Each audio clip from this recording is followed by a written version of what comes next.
settle in. Let your shoulders come down away from your ears. Let your hands go loose and warm, and let the whole of today, every part of it that is still holding on, slide off them and go. Tonight, we are going to spend a Victorian summer by the sea. Not a weekend. A whole season at an English seaside town. From the first cold, bright morning in May when the machines come down off the bank and are washed out with a bucket, all the way through the crowded weeks of August, and then on past the end of it into September and October when the visitors go home and the shutters go up and the town gets its own beach back and turns to face the winter. Nothing is going to happen quickly, and nothing is going to happen that you need to keep hold of. That is not a warning, it is the whole design. The sea comes in and the sea goes out twice a day, whether anybody is watching or not, and everything we are going to talk about tonight was arranged around that fact by people who had no choice in the matter. You do not need to remember anything. There is no thread. If you drift off in the middle of a paragraph about wheels, or about flannel, or about the exact price of a bowl of shrimps, you have not missed a thing, because the tide will simply come back in and we will still be here, and the whole of it is arranged to happen again tomorrow, a little later each day, forever so. Picture the coast of this country before anybody had the slightest interest in looking at it.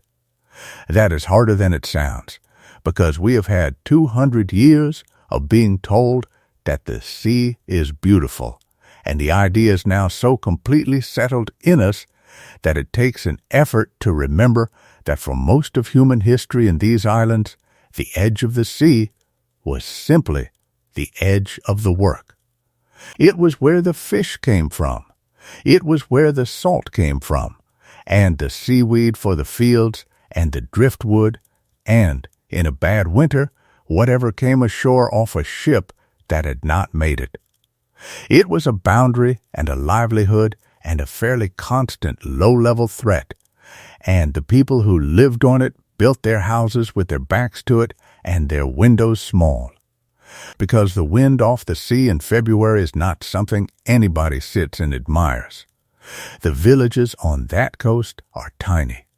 A cluster of low cottages tucked into a fold of the cliff or strung along a beach, tarred black against the salt, roofs weighted down with stones, a capstan, a slipway worn smooth, a few boats hauled up above the tide line on greased timbers, nets spread over the shingle to dry, and a smell that is a compound of tar and fish and wood smoke and wet rope, and which does not entirely wash out of anything, ever.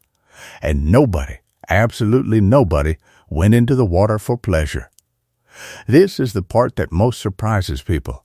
Sea bathing, in the sense of a person getting undressed, walking into the sea, immersing themselves, and coming out again because they want to, is not an ancient human activity in this country. It is essentially an invention, and it is an invention with a date, and we can very nearly name the men responsible. Before that invention, going into the sea meant one of three things. It meant you were working, wading out to a boat with your trousers rolled, in which case you got wet from the knee down and complained about it. It meant you were being punished by circumstance, dragged over a bar in a gale. Or it meant you were drowning, which happened constantly. Because here is a thing about a nation of sailors and fishermen that always stops me short. Almost none of them could swim. Not the fishermen, not the boatmen, not the sailors on the great ships.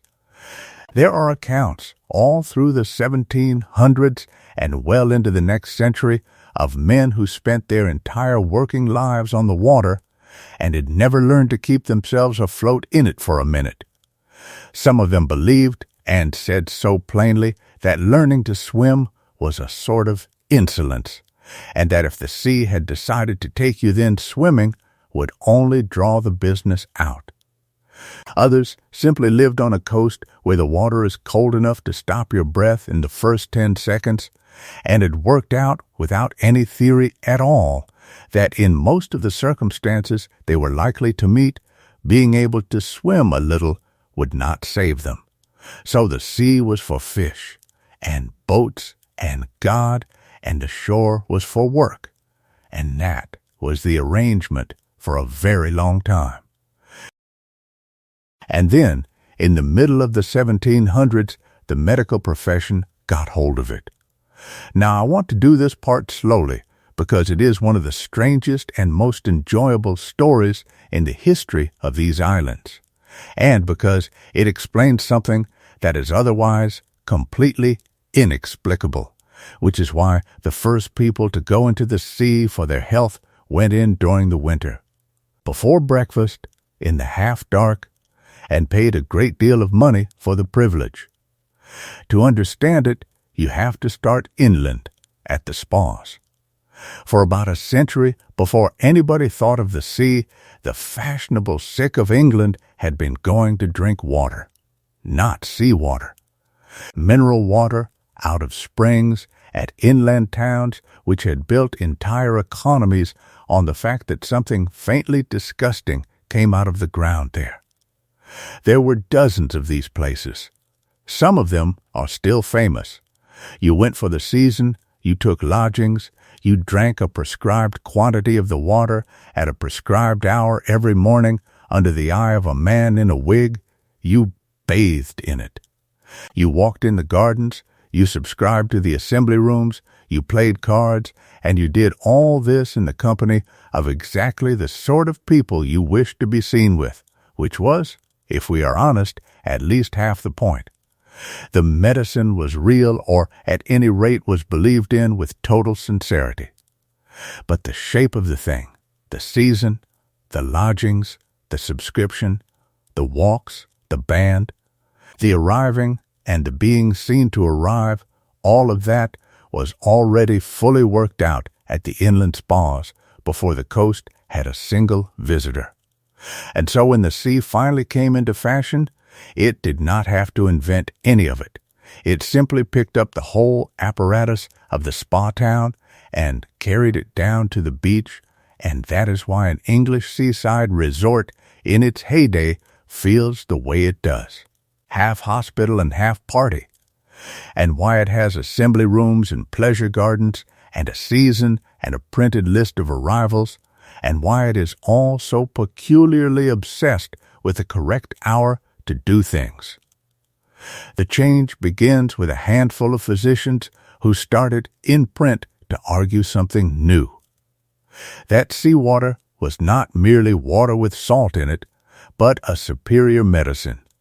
Colder, more bracing, more strongly mineral, and above all universal in the sense that it was free, inexhaustible, and lying about the edges of the entire kingdom waiting to be used. One of them mattered more than the rest, a doctor practicing in a small Sussex town who wrote a treatise on the use of seawater in diseases of the glands, and who then did the thing that changes history, which is that he moved to the coast himself and began treating people there. His town at that point was a decayed fishing place with a few hundred inhabitants, a beach full of boats, and no future whatever. Within his own lifetime, it was on its way to being the most fashionable watering place in the country, and within a century, it was a city with a promenade, terraces of white stucco, a pier, a railway station, and a permanent population in the tens of thousands. That is how fast this happened, and it is worth sitting with. There are towns on the coast of this country where a man alive at the beginning could remember when the whole thing was 6 cottages and a net store, and lived to see the excursion trains coming in.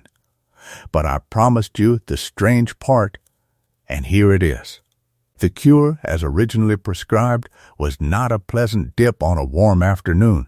It was a serious medical procedure, and it had rules. First, you drank it. Yes, a pint of seawater, first thing in the morning, on an empty stomach, sometimes sweetened with milk and sometimes not, and its effects upon the body, which I shall describe only in the most general terms because we are trying to go to sleep, were extremely thorough and extremely rapid, and were considered by everybody involved to be the entire point. It was purging you. It was cleaning you out. The more violently it worked, the better it was thought to be working. Some physicians recommended the water be drawn from a good distance out, away from the harbor, for obvious reasons which they discussed with rather less delicacy than you might expect. Some allowed it warmed.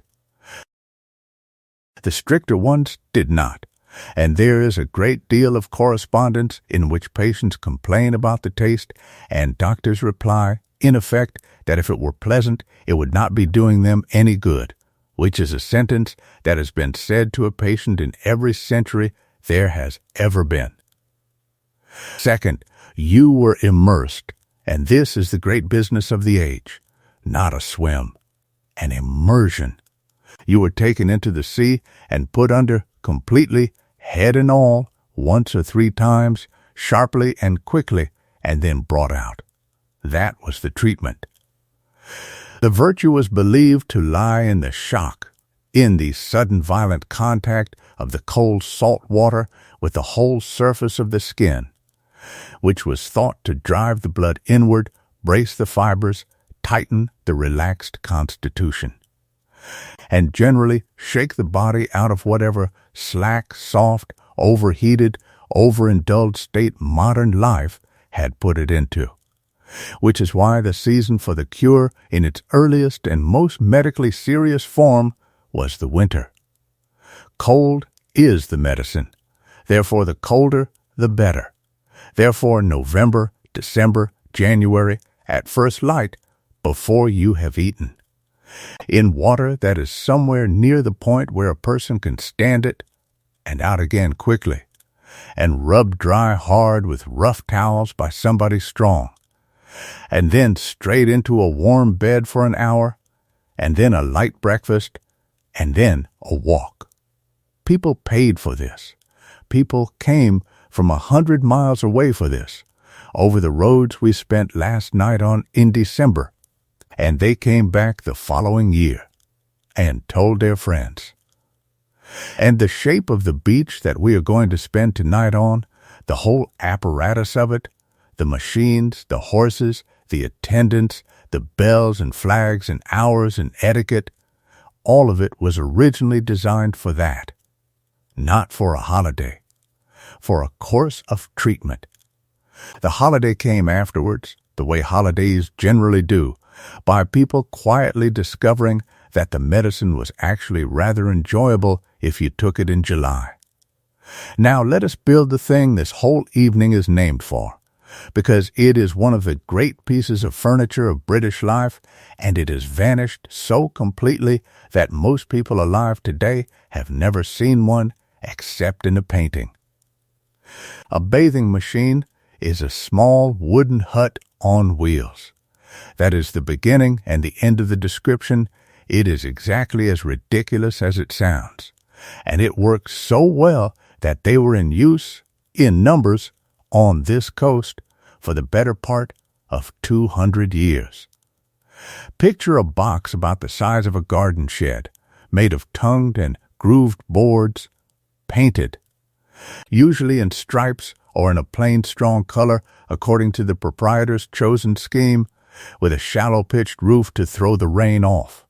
It stands on 4 wheels, iron-tired, and here is the first clever thing. The wheels are large. Much larger than you expect, sometimes as tall as a person's chest, because they have to run through soft wet sand and shallow water without bogging down. At the front there are shafts so that a horse can be put in. At the back there is a door with steps, sometimes a folding flight, sometimes fixed. Inside there is a wooden bench along one side, a few pegs, a small looking-glass if the proprietor is proud of his machines, a slatted floor with gaps so the water runs out, and a smell that everyone who ever described it agreed upon, which is wet wood and salt and warm tar and old flannel. And the way it is used is this. The machine stands up on the dry sand at the top of the beach. You come across the beach in your ordinary clothes, you climb in, and you shut the door, and you are alone in a small, warm, dim wooden room with a bench and a peg and the sound of the sea outside. Then, while you are in there undressing, the machine moves. A horse is put into the shafts and it drags the whole hut with you inside it down the sand and into the sea until the water is deep enough for you to be immersed. Then the horse is taken out and led back up the beach, and you open the door on the seaward side and go down the steps into the water directly from the hut. And there is nothing whatever between you and the sea, and nothing whatever between you and the shore either, except a considerable distance. And that is the entire genius of the device. It is not a changing room. A changing room can be built on a beach for a great deal less money, and it does not require a horse. What the bathing machine does is the thing a hut on the sand cannot do.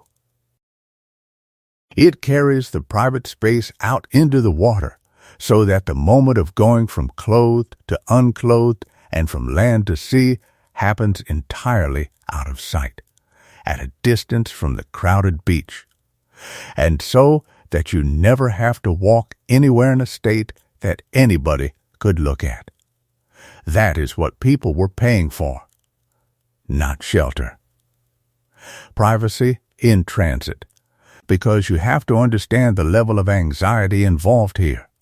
This is a society in which the entire architecture of decency has been arranged around covering the body completely, in which a lady's dress goes from throat to floor and her sleeves go to her wrists, and into that society the medical profession has introduced a treatment which requires her to go into the open sea. The bathing machine is the technology that made those two things compatible, and it is, when you look at it properly, an extraordinarily well-solved engineering problem. There is an addition, and it is the one improvement everybody remembers. Somewhere in the middle of the 1700s, a Quaker glove maker in a Kentish seaside town looked at the arrangement and identified the remaining flaw, which is that although the bather is now out in the water, she is standing on a set of steps in the open, visible to anybody on the beach with a spyglass, and the beach was absolutely full of people with spyglasses. And let us not pretend otherwise.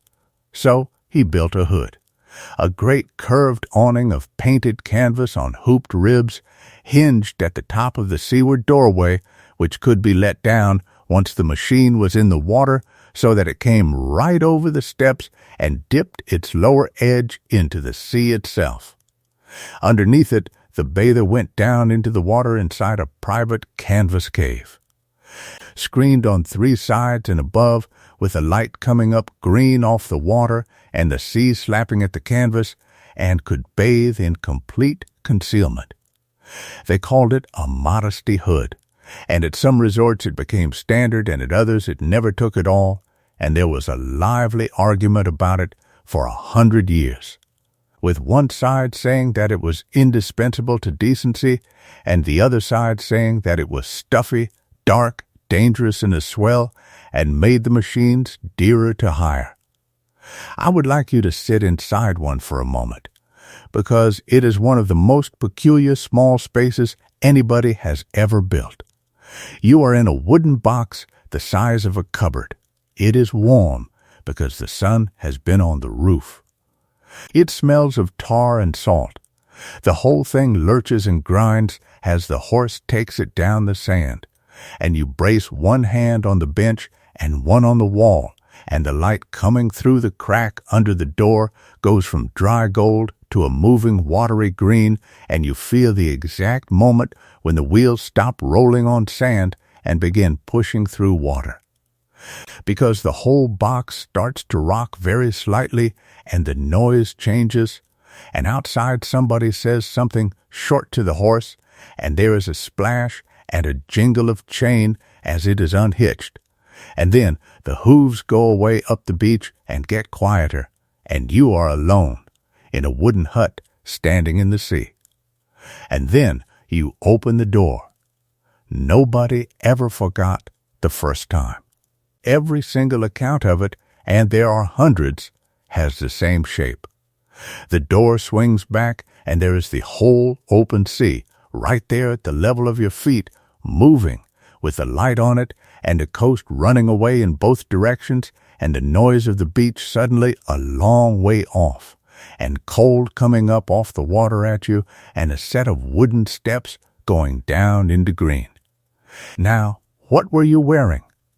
Less than you think at the beginning, and a great deal more than you think later on, and the entire history of the seaside is written in that change. In the earliest days of the cure, men bathed with nothing on at all, and did so on ordinary public beaches in front of everybody, and this was not considered a scandal, because it was not considered a spectacle. It was medicine. It was also completely universal and utterly unremarkable, and for decades the newspapers of these towns carried not one word of complaint about it. Women did not. Women bathed in a long shift of coarse flannel, loose, high at the neck, long in the sleeve, and here is the thing about that garment which everybody who ever wore it complained about. Wet flannel is heavy, it clings, and it billows, and it does all three at once. The bathing gowns were sometimes weighted at the hem with lead to keep them down. They were, by any modern standard, an extremely awkward thing to be in the water in, which is one reason nobody swam in them. You did not swim. You were dipped, and you jumped, and you stood, and you came out. And then, slowly, over the middle of the 1800s, as the seaside stopped being a hospital and started being a holiday, and as families began to come together rather than invalids alone, the two halves of the beach were pushed apart and then dressed. Separate bathing grounds for men and for women, several 100 yards apart, with the machines of each drawn up in their own lines. Bylaws passed by the new town councils, laying down exact distances and exact hours. And costume, made compulsory for men where it had never been before, first a pair of drawers, then a full suit of dark serge or striped worsted with sleeves and legs, which weighed, when wet, about as much as a small dog, and hung off the shoulders like a sack. There is a real sadness in the letters of older men about that.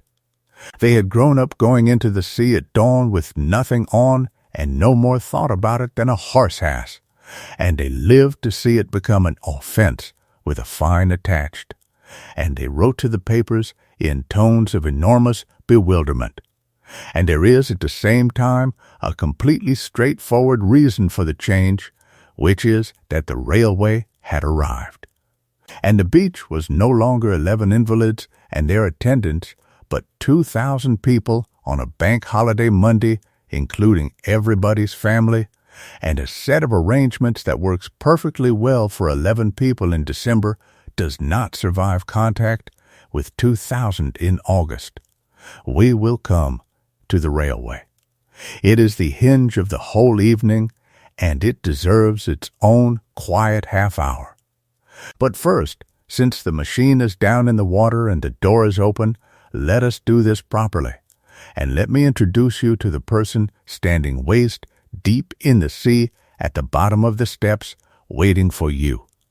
Because she is my favorite figure in the entire story, and almost nobody now remembers that she existed.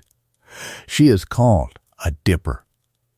She is a working woman of the town, very often the wife or the widow of a fisherman, And she is standing in the North Sea, or the Channel, or the Irish Sea, in a dress of heavy blue flannel kilted up, in a flat straw hat, barefooted up to her waist in cold water, for hours at a time, several times a day, every day of the season, for years, and in the winter season too. Back in the days when the winter was the season, and her job is to take hold of you and put you under. Not gently. Efficiently, you come down the steps, and she takes you by the arms or round the waist, and at the right moment, in the trough between two waves, she dips you clean under all the way and brings you straight back up, once or 3 times, according to what your physician has prescribed, and she has been told the prescription, and she keeps the count.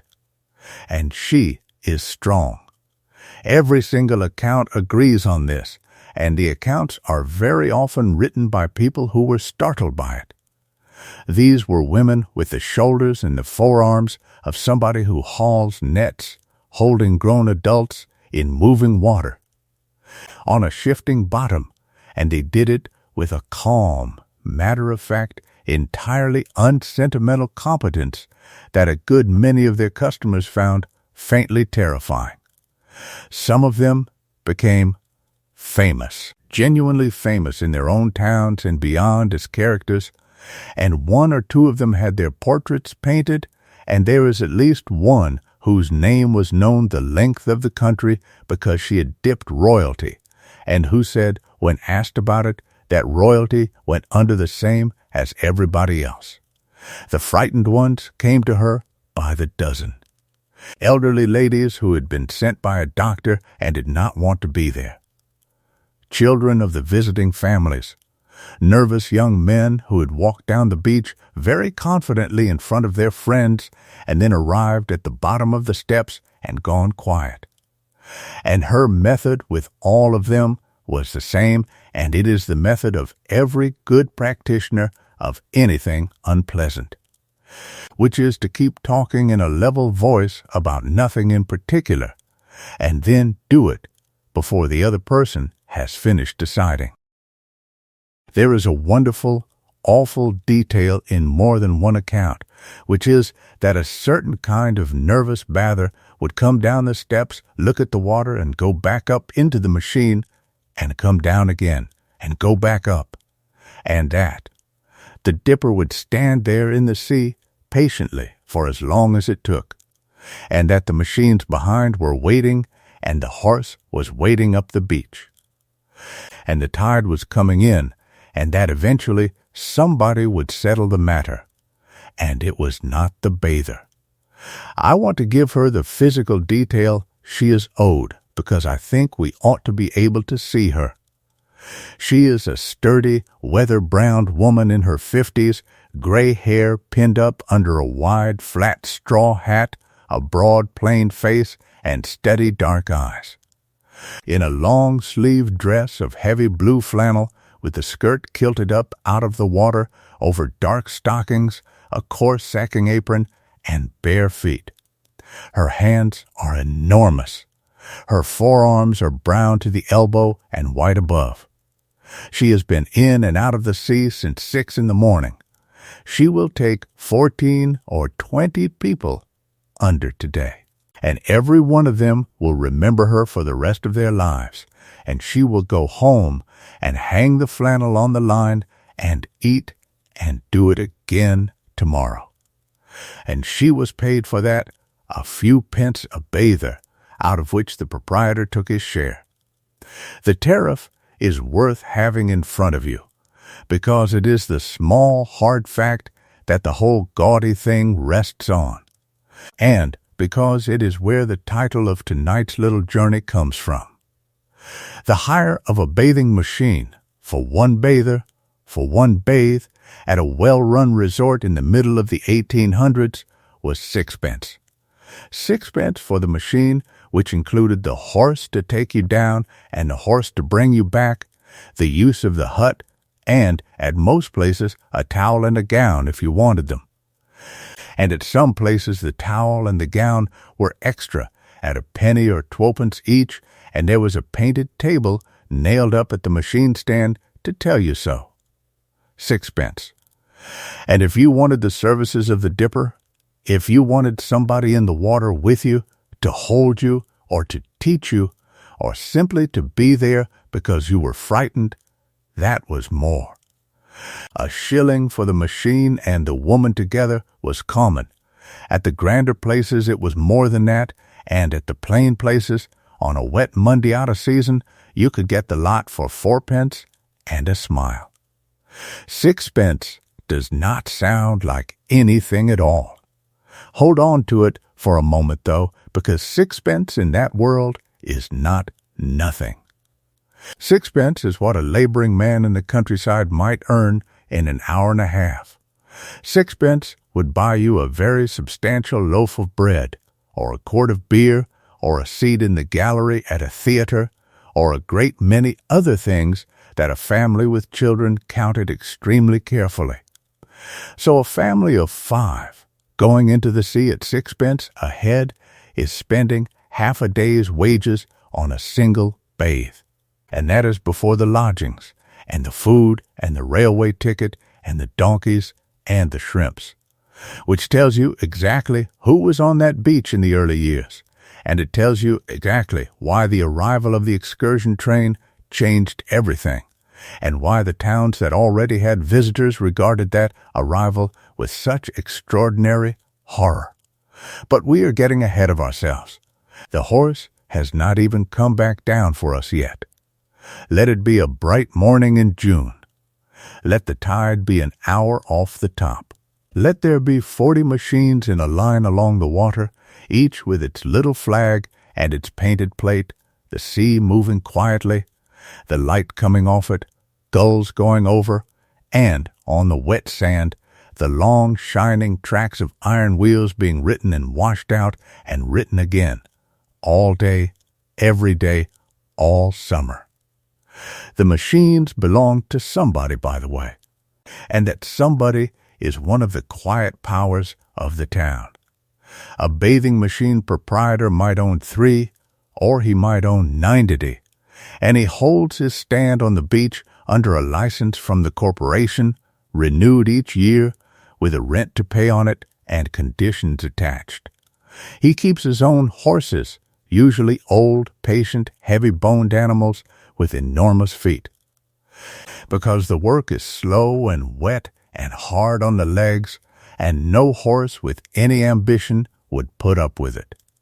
He employs the men who lead them, and the women who dip, and a boy or 2 who do everything else, and he sits, in the good weather, on a wooden chair by the top machine with a cash box on his knees, taking 6 pences. It is one of those trades that looks like a joke and turns out, when you examine the ledgers, to be a fortune. A single machine, taking 8 or 10 bathers in a day at 6 pence through a season of 100 days and multiplied by 60 machines, comes to a sum of money that bought several very substantial houses on the seafront, and did, and their descendants are living in them still. But now let me tell you what happened to that neat, expensive, medical, thoroughly exclusive little world. The railway happened. I want to lay this out slowly, because it is the hinge on which the entire English seaside turns, and because it is a rare case of a change so complete that people who lived through it could not agree afterwards on whether it had been a blessing or a catastrophe.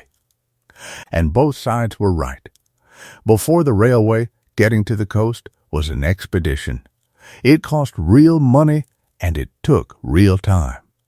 From London to a Sussex resort by the fast coach was the better part of a day, and cost more in fares alone than a working man earned in a week, and that was before you had eaten anything on the road, and long before you had paid for a bed at the other end. It was a journey undertaken by people with servants, or at the very least by people with a settled income and nothing much to do on a Tuesday, which meant that the visitors to a watering place were few, wealthy, and stayed for weeks. A family took lodgings for a month or for the whole season. They brought their own linen. They brought their own servants. They subscribed to the library and the assembly rooms. They left their names in the visitor's book at the reading room so that the local paper could print the list of arrivals. And they saw the same 40 families every year, and the whole thing had the pleasant closed feeling of a rather damp club. Then the lines came down to the coast, and the entire arithmetic of the country changed in about 15 years. The first thing the railway did was to make the journey short. A day's traveling became 2 hours. That alone would have transformed the place. But the second thing it did was far more radical, and it came from a direction nobody had expected, and it came from an idea that a railway company would never have had by itself. The idea was the excursion. It belongs, as far as anything of this kind belongs, to one man, to a printer and lay preacher from the Midlands, a fierce and rather humorless teetotaler who was walking to a temperance meeting one summer morning, thinking about how difficult it was to get working people to come to temperance meetings, and who had the thought that if he could hire a train, a whole train, and fill it with people at $1 a head, he could take 500 of them somewhere for the day and bring them back, and the railway would be paid, and the people would have had an outing, and none of them would have spent the day in a public house. He did it. It worked.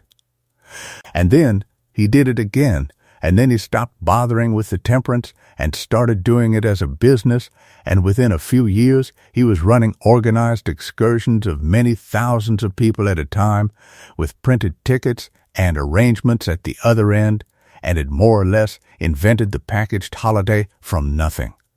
The railway companies watched this happen and did the sum. A train that is standing in a siding on a Sunday earns nothing. A train that is full of people at $1 a head earns a great deal. And so they began to run their own, cheap, on days when the ordinary traffic was slack, and to advertise them on posters in every town, and to put on more carriages, and more and more. The early excursion trains are, I am sorry to say, extremely alarming. In the first years, the cheapest passengers traveled in open trucks, not carriages. Trucks of the kind used for goods, with plank seats or with no seats at all, and no roof, so that a shower in the middle of the journey soaked the entire party to the skin, and the smoke and the cinders came back over them the whole way. There were trains of 40 carriages and more, hauled by 2 engines and sometimes 3, taking 3 hours to do a journey the mail did in 1 because they had to stop and let everything else pass. And then Parliament, which occasionally does something quietly magnificent, passed an act requiring every railway company to run at least 1 train a day over the whole length of its line, stopping at every station, at a fare of not more than a penny a mile, in carriages provided with seats and protected from the weather. A penny a mile, under a roof, by law. That is the sentence that put the working people of this country on the beach. And then, 30 years later, another act, brought forward by a banker who sat in Parliament and who was, of all things, an enthusiastic naturalist, created something that had never existed before, which was a set of days on which the banks were closed by statute, and which the whole country immediately understood to mean days on which everybody else was closed too. Bank holidays, the August one above all. And on that Monday every year, for the next 150 years, the entire industrial population of this country got on a train and went to the sea.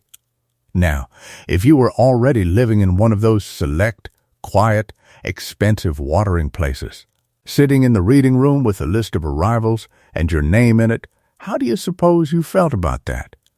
The letters survive, and they are magnificent, and they are appalling. There are towns where the corporation fought the railway for 20 years, refused to grant land, petitioned Parliament against the bill, and finally accepted a station a mile and a half outside the town.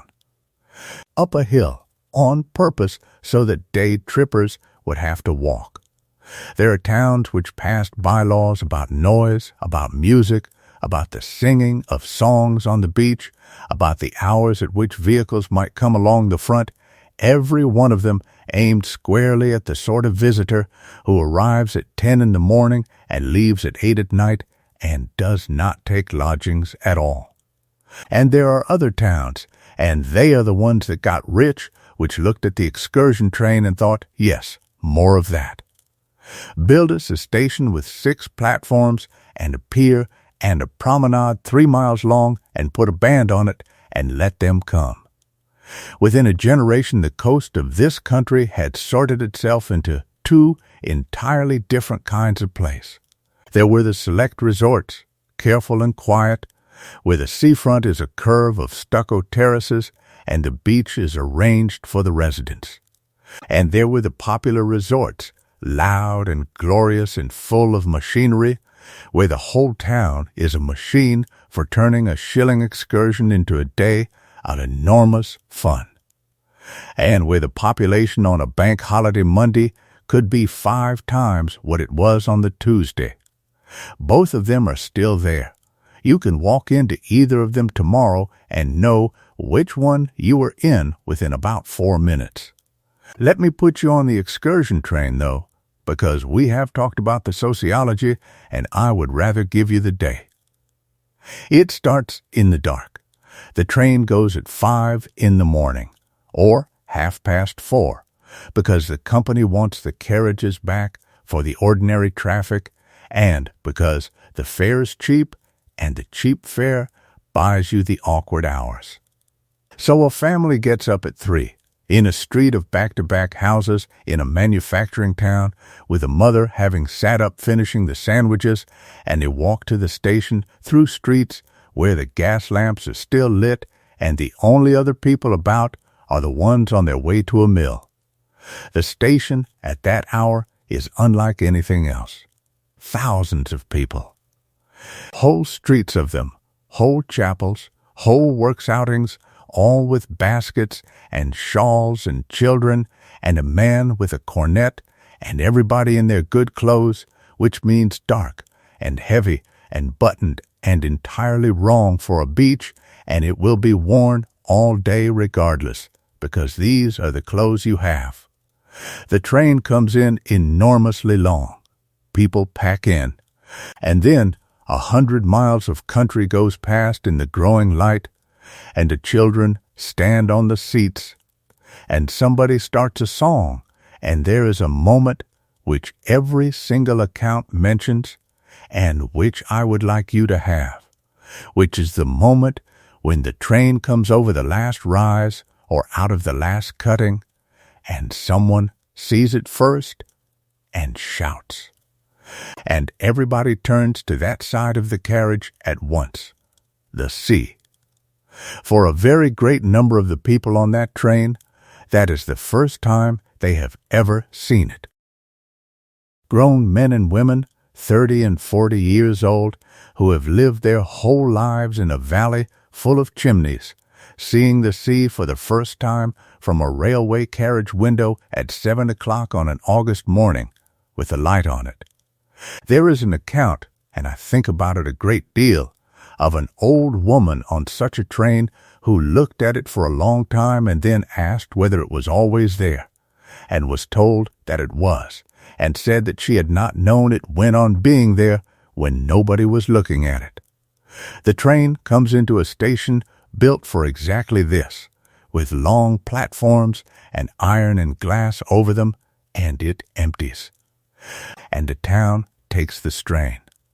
There are porters. There are men with barrows. There are women standing at the station entrance with cards in their hands offering apartments. There are drivers of open carriages calling out the names of places along the front. There is a man selling shrimps at the gate at 7 in the morning and doing perfectly good business. And there is a smell that hits everybody who arrives, and which is the true smell of the English seaside and has not changed in 200 years, and it is salt and hot iron and fried fish and seaweed and horse, and, underneath everything else, that faint, sweetish smell of stewed sugar from the rock stalls. Now let us look at the town they have just walked into, because it did not grow there by accident. Somebody built it on purpose at speed for money. The pattern is almost the same everywhere. First, there is a fishing village, usually in a gap in the cliffs where a stream comes down, which is why the old part of every one of these towns is huddled and crooked and at the bottom of a hill. Then the visitors start coming, and the first thing that happens is that the villagers let out their own rooms, which we will come back to, because it is the whole story. Then somebody with capital looks at the fields on the cliff above the village and sees money lying in the grass. What follows is one of the great speculative building booms of British history, and it is done by exactly the mechanism you would expect. A landowner grants long leases on his fields. A builder takes a plot, borrows against it, and puts up not a house, but a terrace, because a terrace is cheaper per house than a house, and because a curve of identical fronts facing the sea looks like an institution rather than a row of buildings and can therefore charge more. And so you get the thing that is the visual signature of the entire English coast. A long, unbroken sweep of tall, narrow houses, 4 stories and a basement, all exactly alike, all with a bow or a bay running the full height of them so that every floor gets the view, all faced in stucco and painted cream or white to look like stone, with iron balconies and a fanlight over every door and railings, and steps down to the area, and the whole enormous confection curving round to follow the line of the shore. They are not built as well as they look. That is worth saying, because half the romance of these places rests on the assumption that they are grand. Behind the smooth painted stucco there is very often cheap brick, and behind the elegant railings there is a builder who was 3 payments from bankruptcy the entire time, and the great sweeping crescents of the coast were put up by men who were essentially gambling, and quite a number of whom lost. But when it worked magnificently, and the town then had to be given the things a town needs. A seawall, first, because the sea will take the front away otherwise, and the seawall is the great public work of every one of these places. An enormous piece of masonry going down into the beach, curved at the foot to throw the waves back on themselves, with a parapet on top, and, behind the parapet, the promenade. The promenade is the second great invention of the seaside, and it deserves a moment. It is a wide, level, hard, clean public surface with a railing running for a mile or 2 miles or 3 miles along the front, on which anybody at all may walk in either direction at any hour for nothing. There is very nearly no other space like that in the country at this date. It is not a park which closes. It is not a private garden. It is a public room, out of doors, the width of a ballroom and a mile long, and it is what people came for almost as much as the sea, because on it you may walk slowly in your best clothes among several thousand strangers, all of whom are also walking slowly in their best clothes, and nobody is working, and nobody is asking you to do anything. Then gas, laid on along the front in standards every so many yards, so that the promenade is lit at night and the season can go on after dark, which doubles the town's income at a stroke. Then water, which is the difficulty. Every one of these towns runs out of water in August, and the story of their waterworks, their reservoirs up in the hills, and their arguments about them is long and dull, and I shall spare you all of it, except to say that the population of a resort in the last week of August is often 4 times what it is in February, and no water system built for the smaller figure is going to enjoy that. Then drains, which are worse than the water, and which produced the fiercest municipal arguments of the entire century. Because a resort's whole fortune depends on being thought healthy, and a resort with a bad reputation for fever in one summer might not recover it for 5 years. So the corporations spent enormous sums and argued about outfalls and sent each other letters of extraordinary bitterness, and the men who paid for it all were the same men who owned the lodging houses, which concentrates the mind wonderfully. And now, at last, the visitors are off the train and up the hill and standing on a doorstep with their luggage, and we can go inside. Because the English seaside boarding house is one of the great institutions of this nation, and I love it beyond reason. Here is the crucial thing about it, and almost nobody knows this now. You did not, in the ordinary way, take board and lodging. You took apartments. What that meant was this. You rented rooms in somebody's house for a week or 2 weeks or a month at a price agreed by the week. A sitting room and a bedroom, say. Or in a cheaper house, one room that did both. The rooms were yours for the period, and with them came the use of the landlady's kitchen fire, and her cooking, and her waiting on you, which was called attendance, and which was charged for separately. But the food was your own problem. You bought it yourself. You went out in the morning to the butcher and the baker and the greengrocer and the fishmonger in the town, and you bought your joint, your vegetables, your bread, your tea, your sugar, your butter. And you carried it back to the house and gave it to the landlady, and she cooked it and served it to you in your own sitting room at the hour you had named. Now hold that arrangement in your head for a second, and let the consequences arrive. There is a house of, let us say, 4 floors. On the ground floor there is one family from the Midlands with a joint of beef. On the first floor there is another family from Yorkshire with 2 chickens. On the second floor there is a pair of elderly sisters with a piece of cod. On the third there is a commercial gentleman with a chop.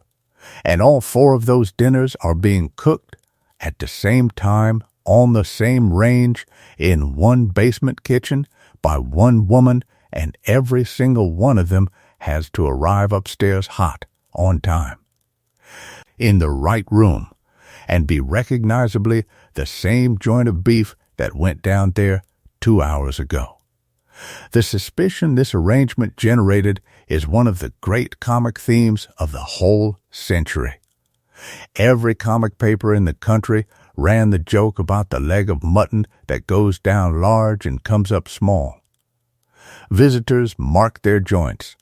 Visitors counted their lumps of sugar and drew a pencil line on the side of the tea caddy. Visitors wrote furious letters about the mysterious disappearance of half a pound of butter. And the landladies, who were working an 18-hour day for 10 weeks of the year to earn the money that would keep the house going for the other 42, regarded all of this with a settled, professional, immovable calm. Because look at what she is actually doing.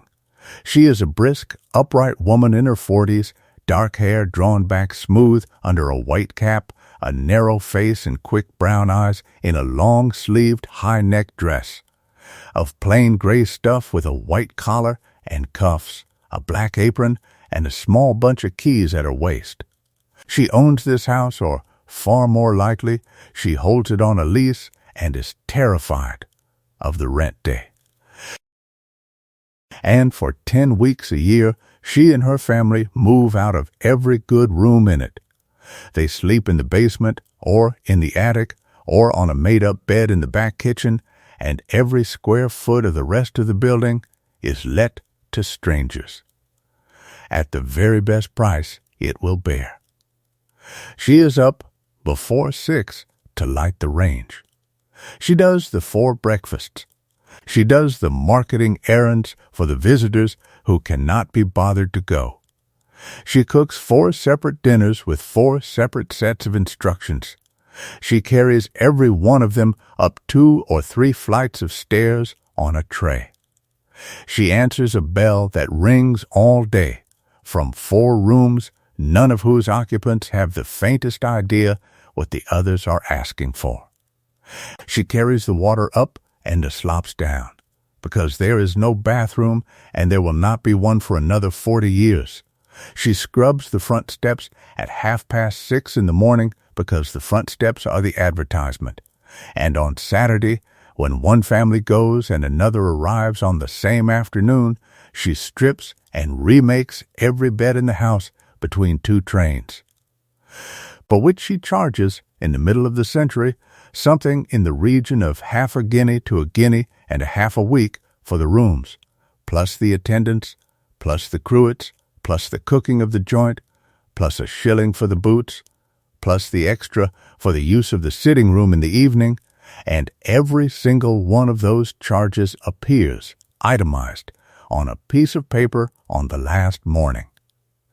And there is a specific English silence that fills a seaside sitting room when the bill is presented, and it has been the same silence for 200 years. The cruet charge is the famous one. 3 a week or 6 for the use of the cruet, which is to say for the salt, the pepper, and the mustard on your table, and it appeared on so many bills in so many towns that it became the standing joke of the entire coast, and men would say to each other on the promenade with enormous satisfaction that they had not been charged for the cruet, as though they had won something.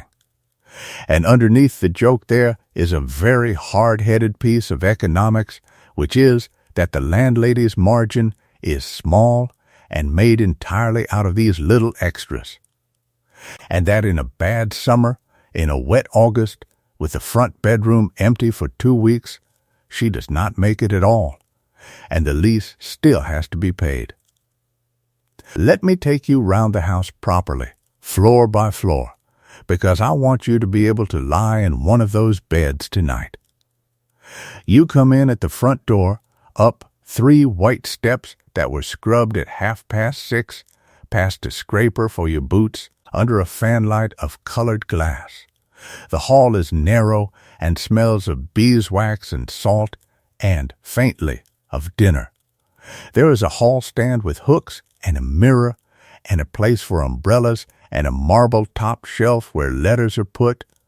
There is a barometer on the wall, which is tapped hard by every single male visitor who passes it, several times a day, all season, and which the landlady has long ago stopped noticing. The best rooms are on the first floor, at the front, and they are the ones with the bow window looking straight out over the front to the sea. That is what you are paying for. Everything else about the seaside lodging house is negotiable, but the front room on the first floor with the window is the top of the market. And it costs perhaps twice what the same room at the back costs, and the back room looks at a wall. The sitting room has a round table with a cloth, a horsehair sofa, which is slippery and cold, and which every child who ever sat on one remembers with a shudder, 2 armchairs, a fireplace with a fern in it in summer, a sideboard, a set of shells on the mantelpiece, a picture of a shipwreck, a picture of a stag, an aspidistra in a pot on a stand, and antimacassars on everything that a head might touch. It is not beautiful. It is comfortable in a solid, upholstered, slightly airless way, and it is entirely yours from the moment you take it, and you may sit in the window and look at the sea for as long as you like, and nobody will disturb you but the bell. The bedroom is up another flight.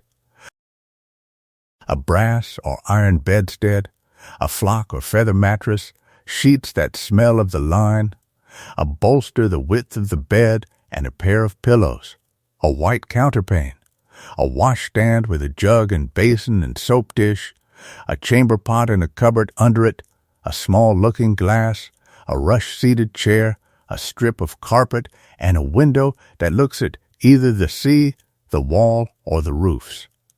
And a smell of the seaside bedroom, which everybody who was ever a child in one can call up instantly, which is clean linen and old wallpaper and salt damp and the faint tar smell that gets into every building on that coast.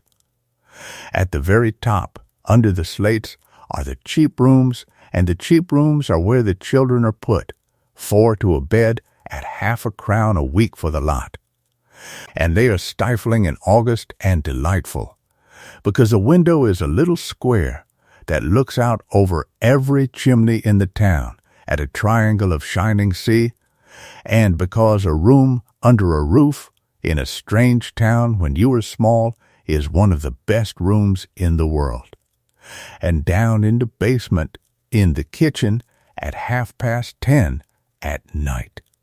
Sitting at the scrub table with her boots off and a cup of tea, having done 4 dinners and 11 trays and 2 sets of arrivals and a departure, is the woman who owns all of it, going through the book. The book is worth a mention. Nearly every house kept one, half ledger and half visitor's album, and by the end of the century there were printed ones with columns. Name, address, rooms taken, dates, terms, and then a column at the end for remarks, in which the landlady wrote a short private assessment of the family in question in a fine copperplate hand, and I have read a few of these, and they are the most quietly devastating documents in English social history. There are entries which say simply, "Very pleasant people, come again." And there are entries which say, in the same beautiful hand, several breakages and a great deal of noise, and then, on the next line, the same family, the following August, taking the same rooms, because business is business. Now, it is morning. Let us go out. And here is the fact that governs the whole day, and which everybody who did not grow up on a coast finds strange for about 2 days and then never thinks about again. The tide runs the town. Not the clock, the tide. High water comes about 50 minutes later every day, and it takes a fortnight to swing all the way round and a fortnight to come back. And so the entire shape of a seaside day is different from the day before it by nearly an hour, forever. Which means that the machines can only work certain hours. When the tide is at the bottom, the water's edge might be half a mile out across the sand, and the machines cannot be taken down there, because the wheels bog in the soft, wet bottom, and the horses would be dragging them for 20 minutes, and there is nowhere to put them at that distance. So bathing is done on the flood and near the top, in the 2 or 3 hours either side of high water. And if that falls at 6:30 in the morning, then that is when the bathing is. And if it falls at 4 in the afternoon, then that is when the bathing is, and the whole family's day arranges itself around it without complaint. Every lodging house has a tide table pinned in the hall, printed by the local stationer and sold for a penny, and every visitor learns to read it within a day. And half the conversations on the promenade are people telling each other what time high water is, in the exact tone in which people now discuss the weather forecast. The other half of the conversations are about the weather itself. Obviously, we are still English. So, say high water is at 9 this morning. The bathing has been going since 7. Let us walk down. The front at 8 in the morning, before the day properly starts, is one of the pleasantest places in the whole century. The light comes in low off the water, the tide is nearly up, so the sea is close in under the wall and slapping at it. The promenade has been swept and, in a well-run town, watered from a cart to keep the dust down. A few people are out. Bathers, walking briskly with a towel. Servants on errands. An old gentleman doing his prescribed mile before breakfast with a stick. 2 fishermen coming up from the boats with a basket between them. And the gulls, which are up before any of them, and which have already worked out exactly which parts of the town produce food and in what order.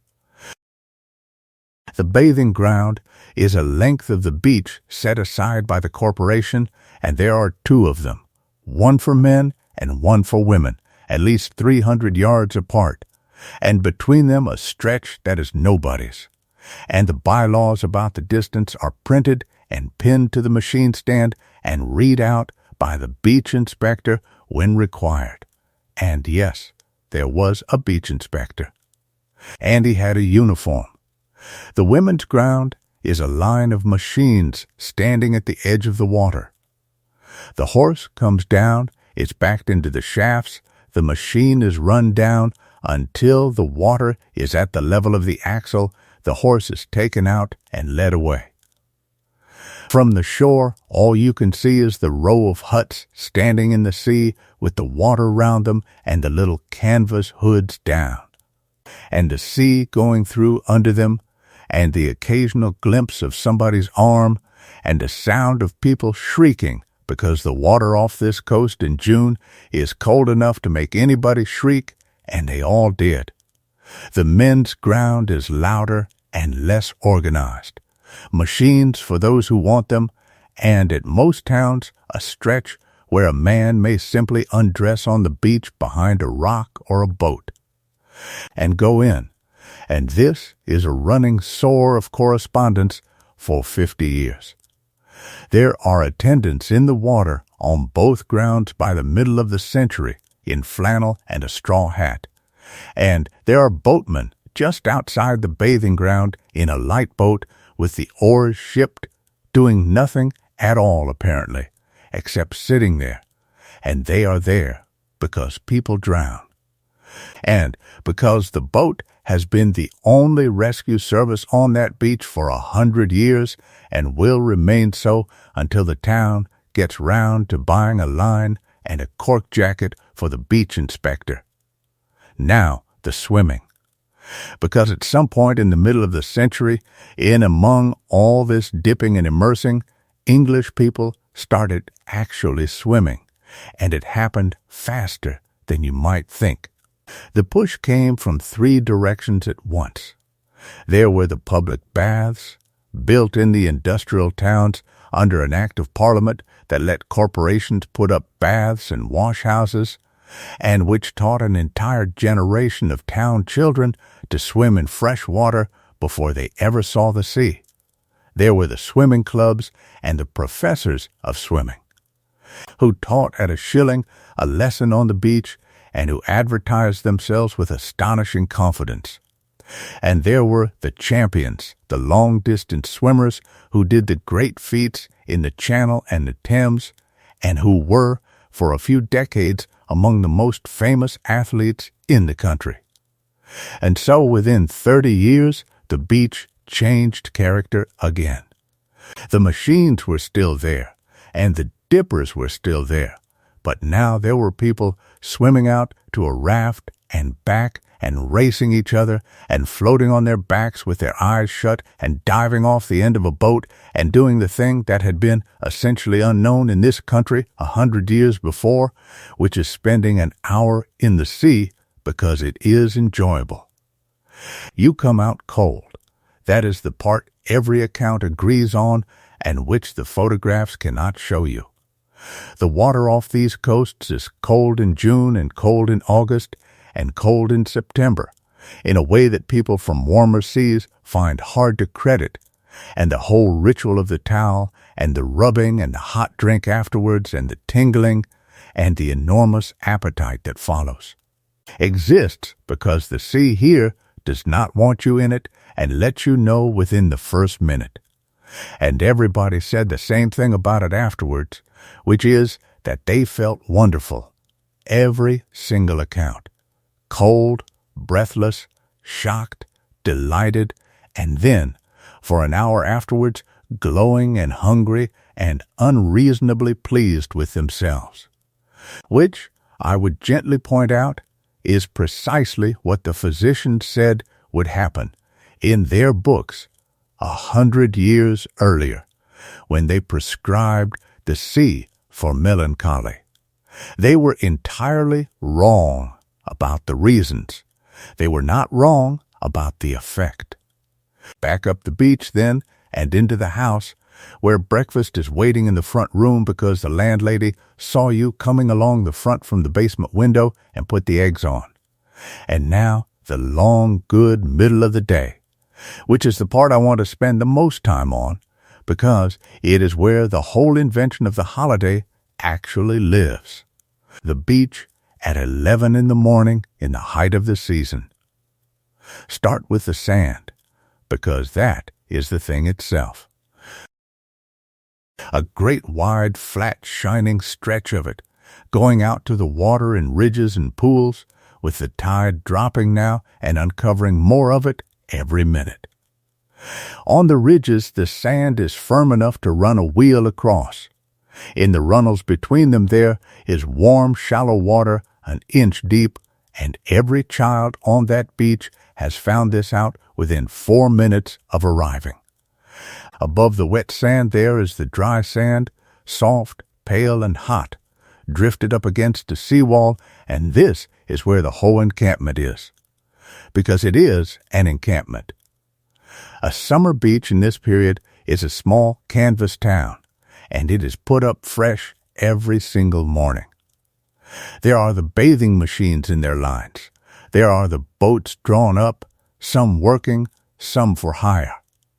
There are the deck chairs, which arrive in the second half of the century and immediately become the definitive piece of British seaside furniture, hired for a penny or twopence by a man with a numbered brass check and a leather bag, and stacked at night against the wall in a pile taller than he is. There are windbreaks of striped canvas. There are tents, hired by the week by the more organized families and used as a private dressing room and a store for the buckets. There are rugs. There are baskets with the day's food in them under a cloth. There are hundreds and hundreds of people sitting in the sand in clothes entirely unsuited to sitting in sand. Because you did not have beach clothes, you had clothes. That is the detail the photographs make plain, and that always brings me up short. Men in dark three-piece suits with waistcoats and watch chains and collars and ties and hats sitting on the sand in August. Women in long dresses to the ankle, with sleeves to the wrist high at the neck, in cotton if they are sensible, and in something considerably heavier if they are not, and a hat, always a hat, and very often a parasol as well, because a brown face is the mark of somebody who works outdoors, and no lady is going to acquire one on purpose. They rolled their trousers up. That is the whole concession. A man on a beach in 1890, in his suit and waistcoat and hat, will roll his trousers to the knee and take off his boots and socks and put them neatly side by side, and walk into the sea up to his shins with his hands behind his back and stand there looking at the horizon in his hat for 20 minutes, and this may be the most English image ever produced by any civilization. Now, the noise. An English beach in the season is extremely loud, and it is loud in a very particular way, because it is loud with people who are all making their own entertainment within about 30 yards of each other. There is a brass band somewhere. There is nearly always a brass band. Some are municipal employed by the corporation and playing on a bandstand on the front to a ring of hired chairs at twopence. Some are traveling German bands, and there were a great many of these. Small groups of players who came over for the season and worked the coast, and they were so common that for 50 years a German band was simply part of the sound of an English summer, and then the world changed and they stopped coming, and that particular noise vanished off the coast entirely. There are the minstrel troops and the Pierrots, who arrive later in the century and who take over the beach entertainment almost completely. A Pierrot troupe is half a dozen performers in white costumes with pom-poms and conical hats, with a portable stage, a piano brought down on a handcart, a comic, a soprano, a tenor who does the sentimental songs, and a boy who goes round with a bag on a pole for the pennies. They do a show in the morning, another in the afternoon, another in the evening, 6 days a week, all season, in the open air, competing with the sea, and the sound of a piano being played very hard on a beach against the wind is another of the lost noises of this country. There is a Punch and Judy booth, which is a striped canvas tower with a stage at the top and one man inside it doing every voice with a little reed in his mouth, and a dog and a bottler working the crowd for coppers. That show is old. It is far older than the seaside, older than the bathing machine, and it came to the beach because the beach was where the crowds were. And it stayed there for 150 years. And there are the donkeys. I want to give the donkeys a proper minute, because for 2 centuries no English beach was complete without them, and now they are almost gone. A donkey man keeps a string of them, 8 or 10 or 20, and they stand at the top of the beach in a patient line, each with a saddle or a wooden pad and a bridle with a red band, and each with a name. And the names are painted on a board or simply known, and they are all called something magnificent. Children are lifted on, and the man walks them a couple of 100 yards along the sand and back at a penny or 12pence a ride all day for the whole season. The donkey does not hurry. That is the fundamental characteristic of the seaside donkey, described identically in every account for 200 years. It knows precisely where the turning point is, it knows exactly how much effort is required, and it produces that amount and no more. And when the ride is done, it walks back to the exact spot it started from and stops and waits and looks at the sea, and there is a photograph in some archive somewhere of a line of them doing that. And it is the calmest photograph in the world. Then the food, which is a subject on its own. There is a shellfish stall on the front, and it is doing enormous business, because shellfish is what the English seaside eats. There is a mound of shrimps, boiled that morning, sold by the pint in a paper cone or a cup.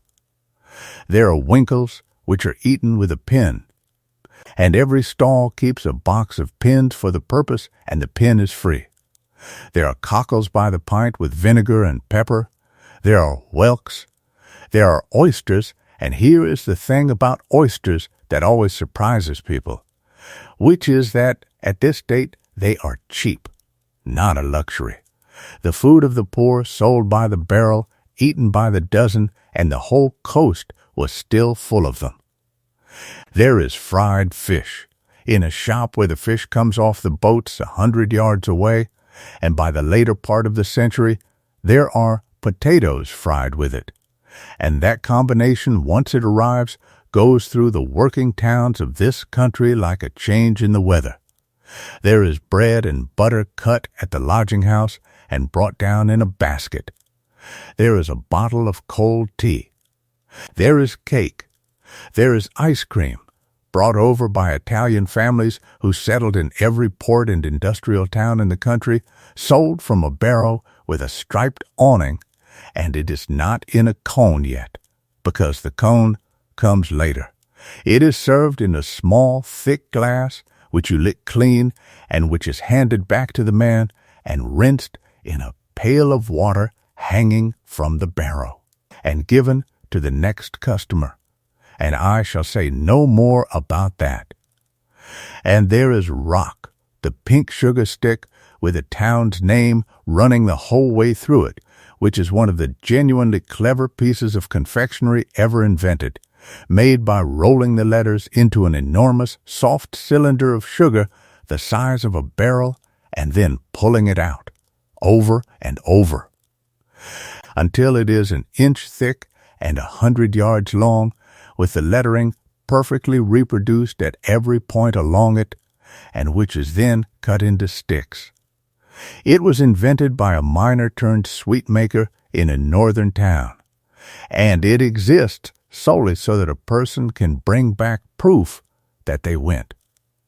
And there are the shops, along the front and up the streets behind it, and they are all selling more or less the same things, and they have been selling them since the beginning.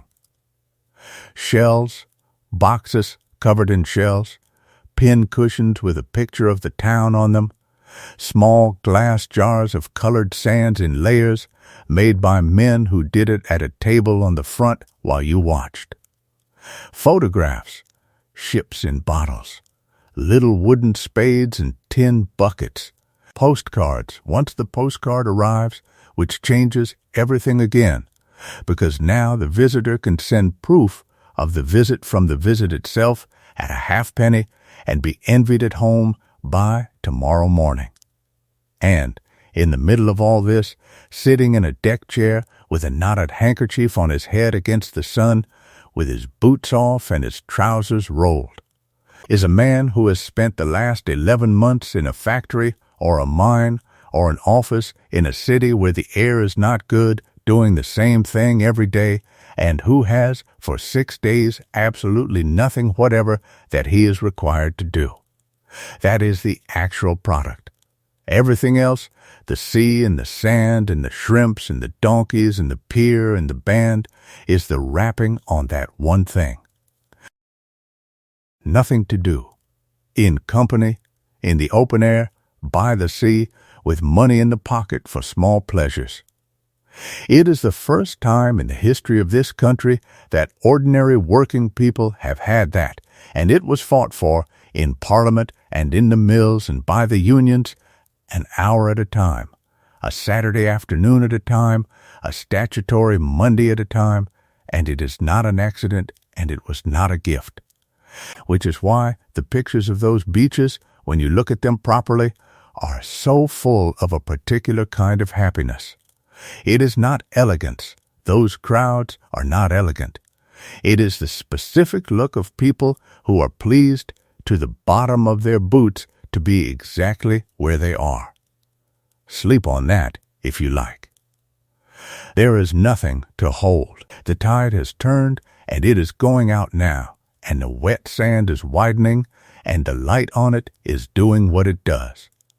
Let us stay down on the sand a little longer, because the tide is out now, and the beach is doubled in size, and the children have gone with it. The seaside is the first place in the history of this country that was ever arranged in any part around what children actually enjoy. And I do not think that is a small thing. Consider what a child's day looked like almost anywhere else in that century. In the country, work from an early age, or school for as many months as the harvest allowed. In the towns, school if you were lucky, and a mill or a workshop if you were not, and streets to play in that were dangerous and dirty and belonged to everybody else. There was no such thing as a place designed for children to spend a day in. Parks, when they came, were for walking in and keeping off the grass. And then here is a beach, which is one enormous soft floor that you cannot fall off and cannot damage, covered in water and sand and holes and creatures, on which you may run, dig, shout, get filthy, and go entirely unsupervised for 6 hours. And at the end of it, the sea comes in and wipes it clean and gives it back tomorrow. The bucket and the spade arrive early and never leave. The first spades are wooden, made by the same men who made the deck chairs, with a flat blade and a plain handle, and the first buckets are wooden too, and then tin, painted, with a picture of a sailing boat or a lighthouse on the side. And then tin with a little handle and a rolled rim so it will not cut a hand. And with those two objects, generations of children built the same 3 things, which is a fact I find genuinely moving. They built the castle with a moat and a mound in the middle and a shell on the top and a paper flag on a stick that was bought on the front for a farthing. And then they sat and waited for the tide to come up and take it, and the whole family gathered round to watch the moment when the first water broke through the defenses, and every generation has done this, and every generation has felt exactly the same about it. They built the boat, which is the other great sand structure. A hull outlined in a mound of sand with a bench of sand inside it and a funnel of sand and shells set into the sides for portholes big enough to sit in, and a family would spend a whole morning on one and then sit inside it eating sandwiches while other people stopped and admired it. And they dug the hole. Simply the hole. Deeper and deeper, with the sides falling in until it filled from beneath with water, which is one of the great early surprises of anybody's life, and which is also why the fathers dug it, because a grown man with a spade on a beach reverts within about 11 minutes. Then the pools. When the tide is right out, on a rocky coast, it leaves rock pools. And a rock pool is a small, perfect world with a bottom of pink weed and a green anemone shut up like a blob of jelly and a crab under a stone and small transparent fish that vanish when your shadow crosses. Children went into those with a jam jar on a string and a net on a cane and came out 3 hours later with wet clothes and cold hands and no sense of time having passed, and this activity, unlike almost everything else in this story, has not changed by a single detail. Then the shrimping, which is done with a push net, a wide wooden frame net on a long handle, walked out along the shallow runnels at low water, pushing the frame flat along the bottom and every so often lifting it and picking out the small transparent shrimps and putting them in a bag round your neck and taking them home in the evening for the landlady to boil, at which point they go pink and are eaten with bread and butter and are better than anything else anybody has eaten that year. Then the collecting.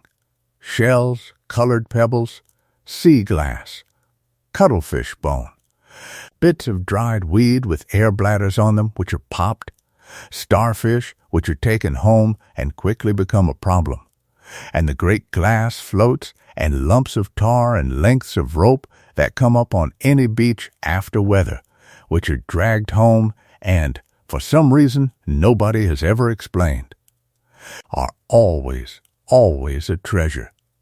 And at the end of the day, sand in everything. In the shoes, in the sandwiches, in the hair, in the bed, in the seams of the towel, in the corners of the tin bucket, and in the carriage all the way home tomorrow, and in the house a week later. That is not a modern complaint. There are letters about sand in the bed from 3 separate centuries. Now, come up off the beach with me, because it is time to walk out over the sea, and to do that we have to talk about the greatest single object the English seaside ever built, the pier.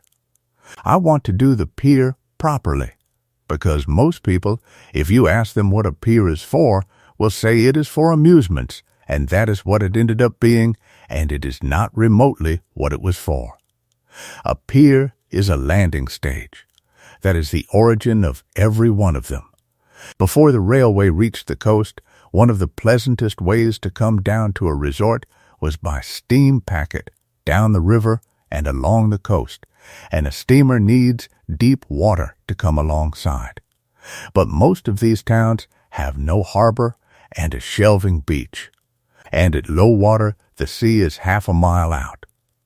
So a steamer either cannot land its passengers at all except at high water, or must anchor off and put them into small boats to be rowed ashore and then carried up the beach through the shallows by boatmen for a fee in all weathers, which was exactly as undignified and occasionally as dangerous as it sounds, and which people complained about bitterly.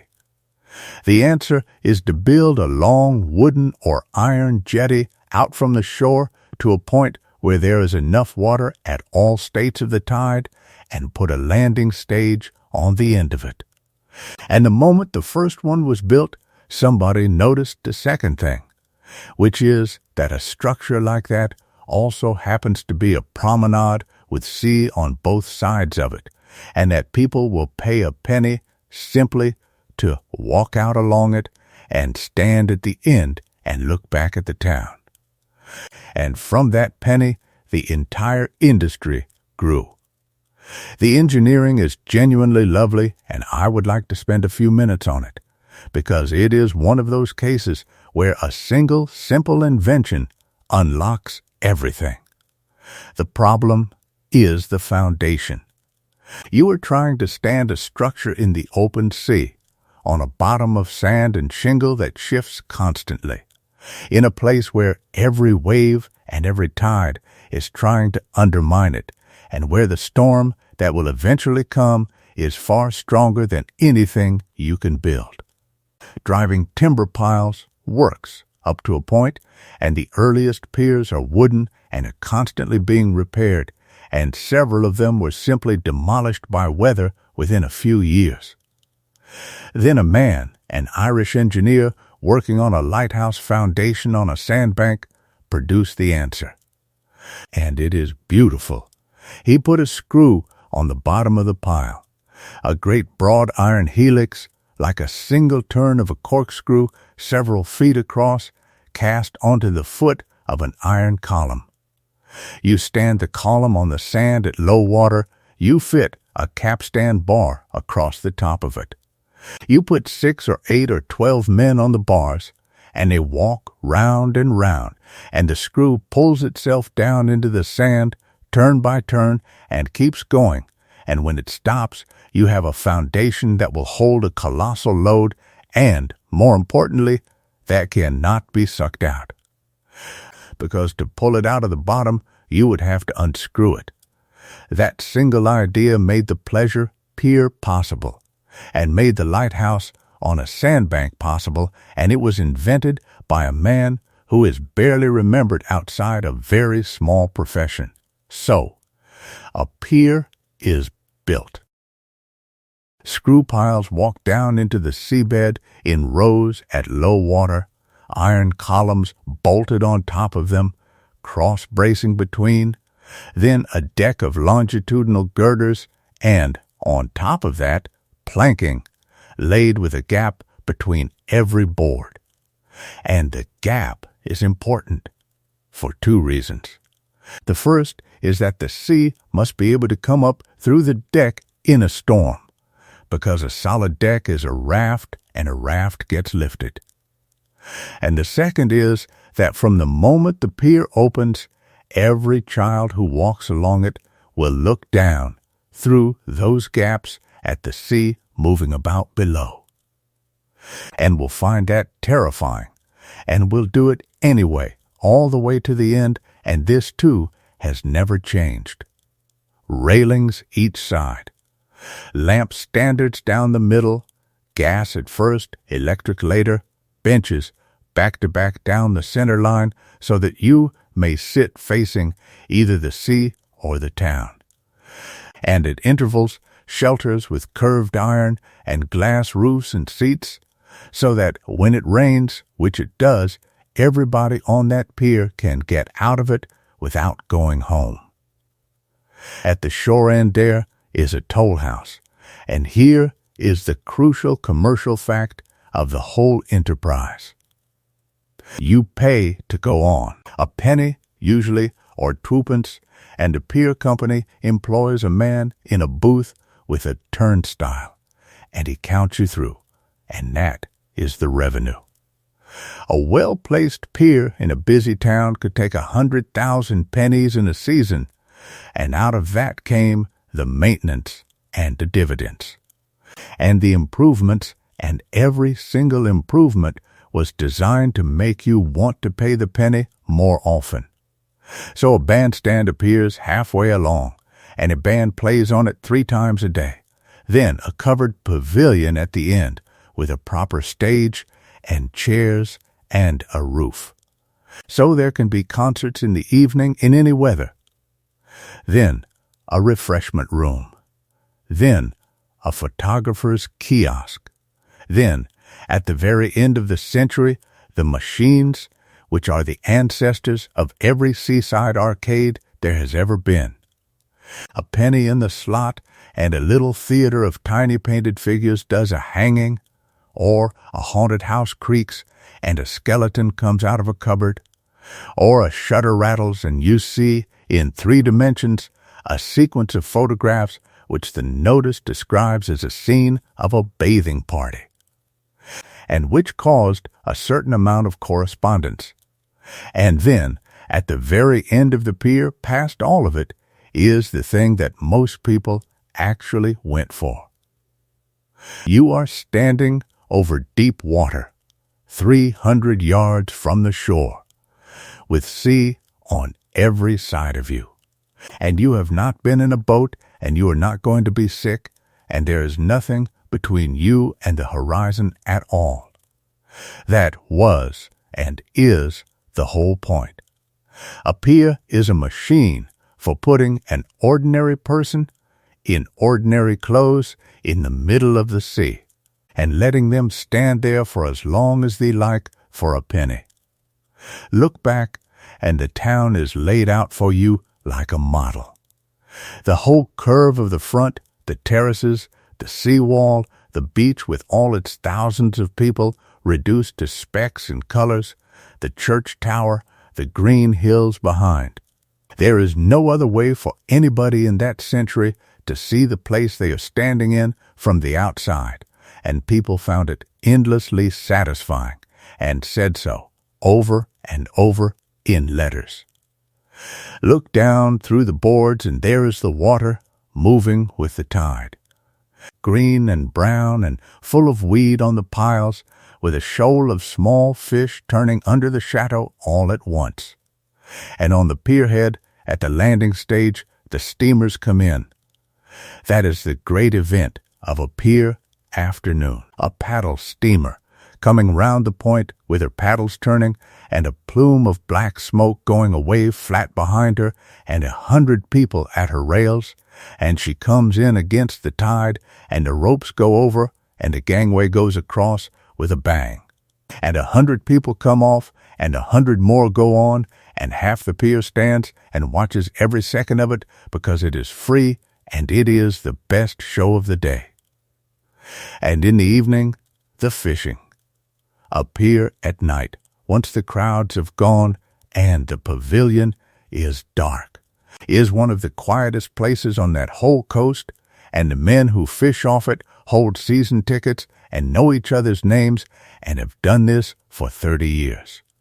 Rods against the rail, a lamp, a tin of bait, a folding stool, the tide going through the piles underneath with a noise like a river, and nobody talking much, and nobody needing to.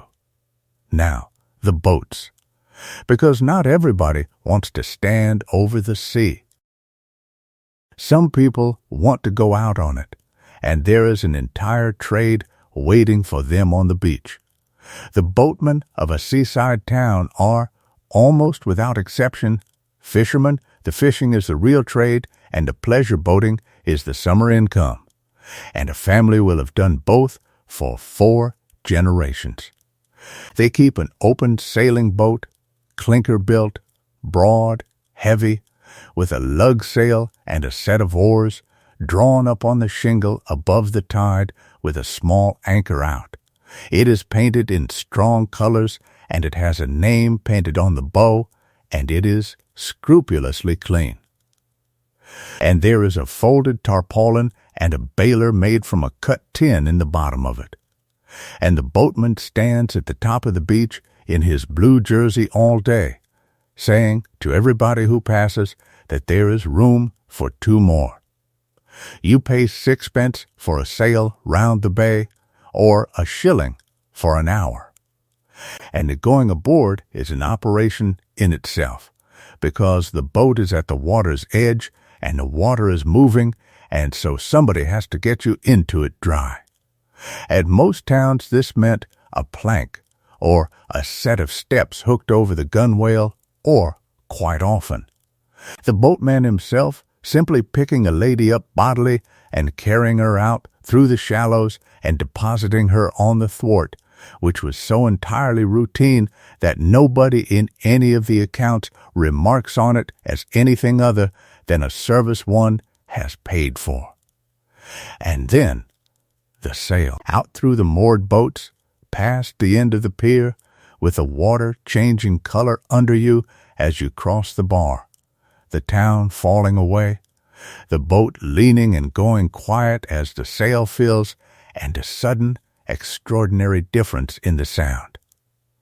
Because on a sailing boat there is no engine, and the sea is not crashing, it is only slapping under the bow, and the whole shouting fairground of the beach becomes a small, distant murmur you can hardly hear.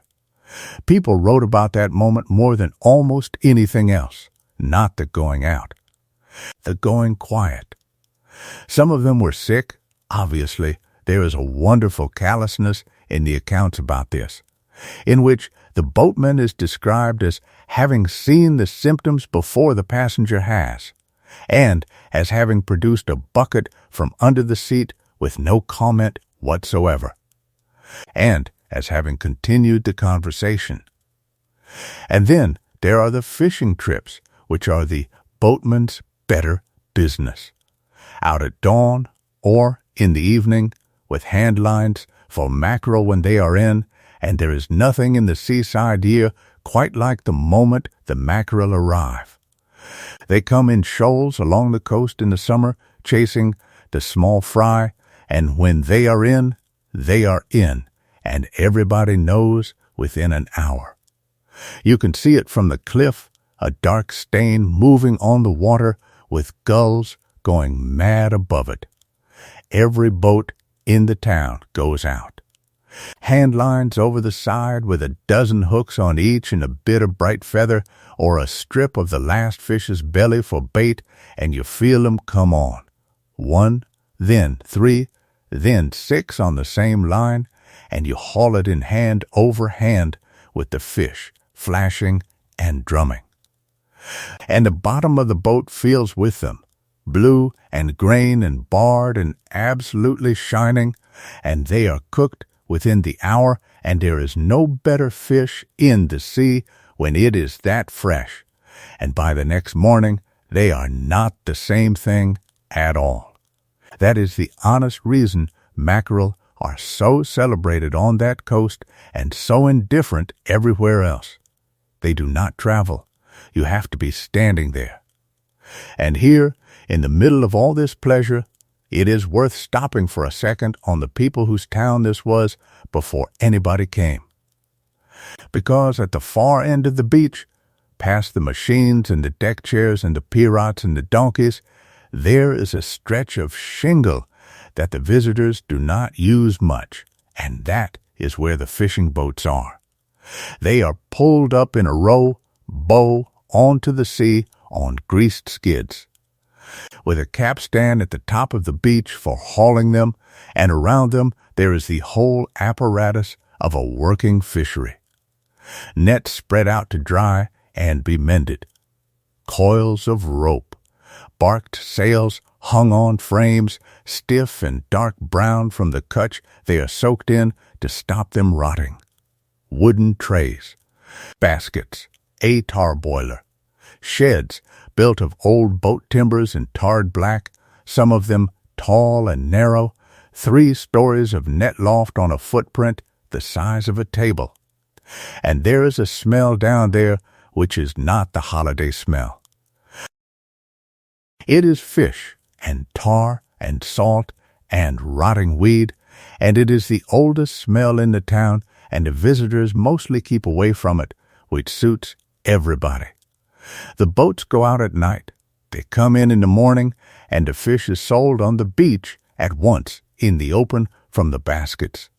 And it is auctioned in a manner that is completely incomprehensible to a stranger at speed by a man standing on a box to a ring of buyers who barely move a muscle, and the whole thing is done in 11 minutes, and the carts take the fish away to the railway station, and it is in a city market.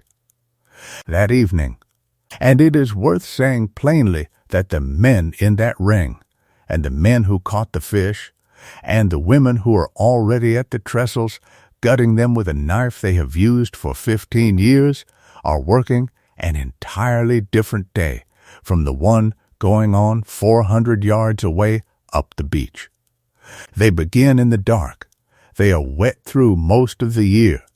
And the sea, which for the visitors is a delightful cold shock and a place to float on your back, is for them a place of work that kills people they know at a rate that would empty a modern office. The 2 towns share one beach and are perfectly civil to each other and understand each other hardly at all, and in the end, of course, one of them buys the other, because the fisherman's son becomes a boatman for the visitors in the summer, and his son runs a shop selling shells. And the boats get fewer, and the nets come off the shingle, and the last net loft becomes a tea room with the old tarred boards left on the outside because the visitors like it. There is one more thing on that shingle, though, and it is kept in a shed with big doors at the top of the slipway. And it belongs to everybody. The lifeboat. I will not make this frightening, because that is not what tonight is for. But I would like to tell you how it worked, calmly, because it is one of the few genuinely good arrangements that Century produced, and because the boat is sitting there in the dark at the top of the beach in every one of these towns all season doing nothing, and it is worth knowing what it is for. The boat is 30-odd feet long, pulled by 10 oars, and she is built to a design that is unlike any other boat on that coast. She has air cases built into her ends and along her sides, sealed boxes of copper or of light timber, so that even filled with water she will not sink.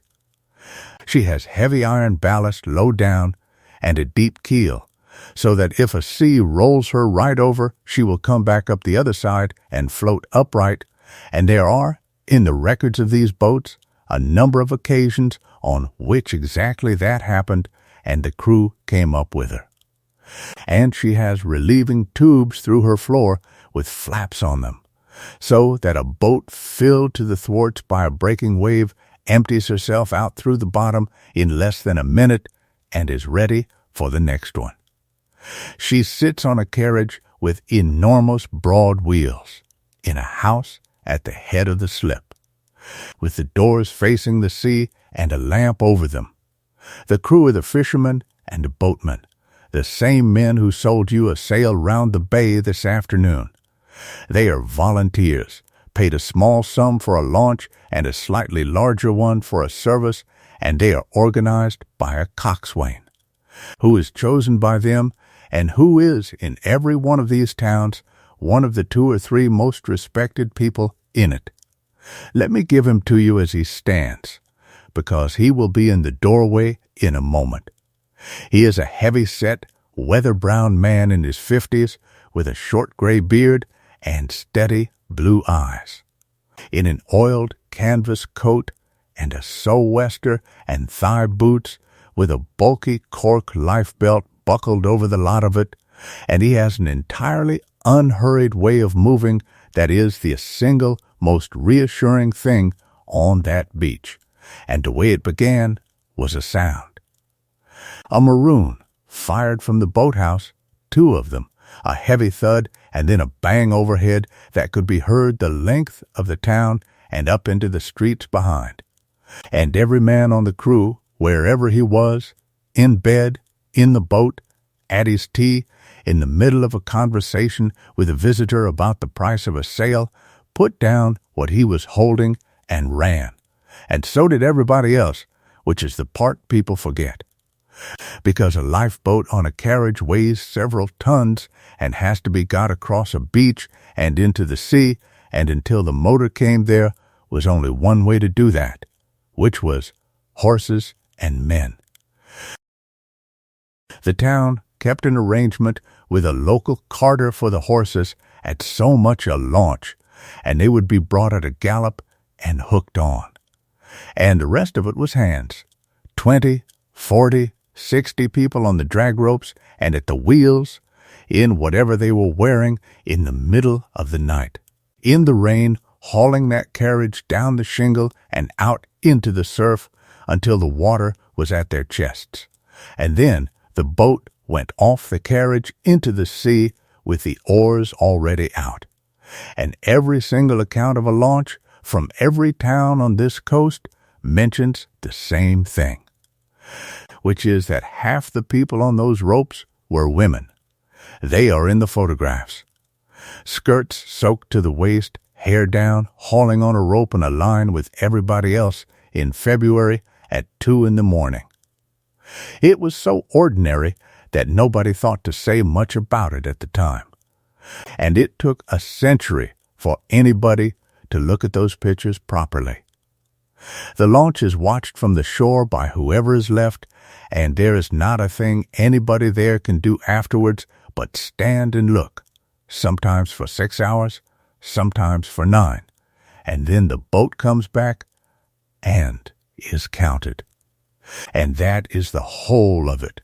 There is a collecting box on the front on a stand with a model of a boat on top, and every visitor who walks past drops something in, and that essentially is how the service was paid for, not by the government, by pennies out of holiday pockets, and by subscriptions, and by legacies from people who had never been in a boat in their lives, and by the flag days that came later, and that is still very nearly true today, which is one of the odder facts about this country.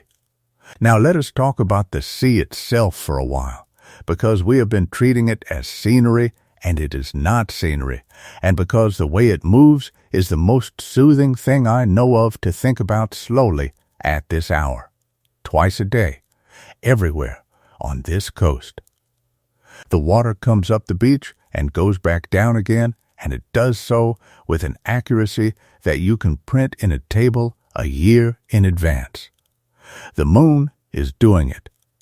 The moon pulls the water on the side of the earth nearest to it into a slight bulge, and because of the way the whole system swings, there is a matching bulge on the far side too, and the earth turns underneath those two bulges, so that any given beach passes through both of them in a day, which is why you get 2 high waters and not 1. But the tides on this coast are not a gentle rise and fall of a few inches, and here is why. And it is the most satisfying piece of geography in these islands. The tide comes in from the Atlantic as a great slow wave, and it meets a set of shallow seas and narrowing channels, and when a wave runs into a narrowing shallow place, it has nowhere to put its energy but upward. So in some parts of this country, the difference between high and low water is a couple of feet, and in others, where the water is funneled up a long, tapering estuary, it is more than 40 feet, which is one of the greatest tidal ranges anywhere in the world. and produces a beach at low water so wide that the sea disappears entirely and you cannot see it from the front. Then the moon and the sun get into it together. When they are in line at the new moon and the full, they pull together and you get the biggest tides of the fortnight, the spring tides, which come up highest and go out furthest, and which are nothing to do with the season and are called spring in the older sense of the word, as in springing up. And when they are at right angles, at the half moon, they work against each other, and you get the neaps, which are feeble in both directions. And so the whole rhythm of a coast is a fortnight long, and it swings from spring to neap and back again forever, and everybody who works on the water knows without thinking where they are in it, the way you know what day of the week it is. What that means on the beach is this. On a spring tide, the sea comes right up under the wall, and there is no dry sand at all, and the machines have to be moved up, and the deck chairs come off the beach, and 6 hours later the same sea is half a mile away, and there is a landscape out there of ridges and pools that only exists for 2 hours a day, and that nobody standing on the promenade at noon has ever seen. The going out is my favorite part, and it takes 6 hours and a bit, and it is not steady, which is a thing almost nobody notices. The tide moves slowly for the first hour, quickly through the middle 3, and slowly again at the end, so that the beach uncovers in a rush in the middle of the day and then seems to stop. And at the very top and the very bottom there is a pause, the slack, when for perhaps 20 minutes the water is not going anywhere at all. It simply lies there. The weed on the piles hangs straight down, and then, without any announcement, it starts to go the other way. Then the beach itself.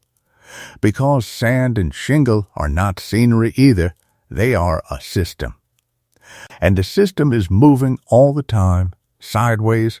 Waves almost never come straight in.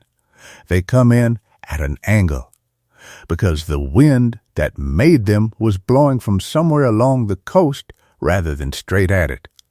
So a wave runs up the beach at an angle, carrying sand and pebbles with it. And then the water runs straight back down the slope under gravity, and the sand comes down with it in a straight line. Up at an angle, back straight down. Up at an angle, back straight down. And every single pebble on that beach, therefore, travels along the shore a foot or 2 at a time all day, for thousands of years, and the whole beach is a slow river of stone moving in one direction, which is why the coast discovered in groins, those long, low walls of tarred timber running down the beach into the water every 100 yards, black and shaggy with weed, that every child on every beach has walked along the top of with their arms out. They are there to interrupt that river. Sand piles up on the side the drift is coming from and scours away on the other, and if you stand at a groin, you can very often see a drop of 2 or 3 feet in the level of the beach from one side to the other, which is a lovely thing to point at, and which is the whole of coastal engineering in one visible fact. And then the weather, which is the great unpredictable partner in the whole enterprise, and which decides whether a landlady eats well this winter. A fine August makes a town's fortune. A wet one is a disaster, and it is a specific kind of disaster, because the visitors still come, they simply do not spend.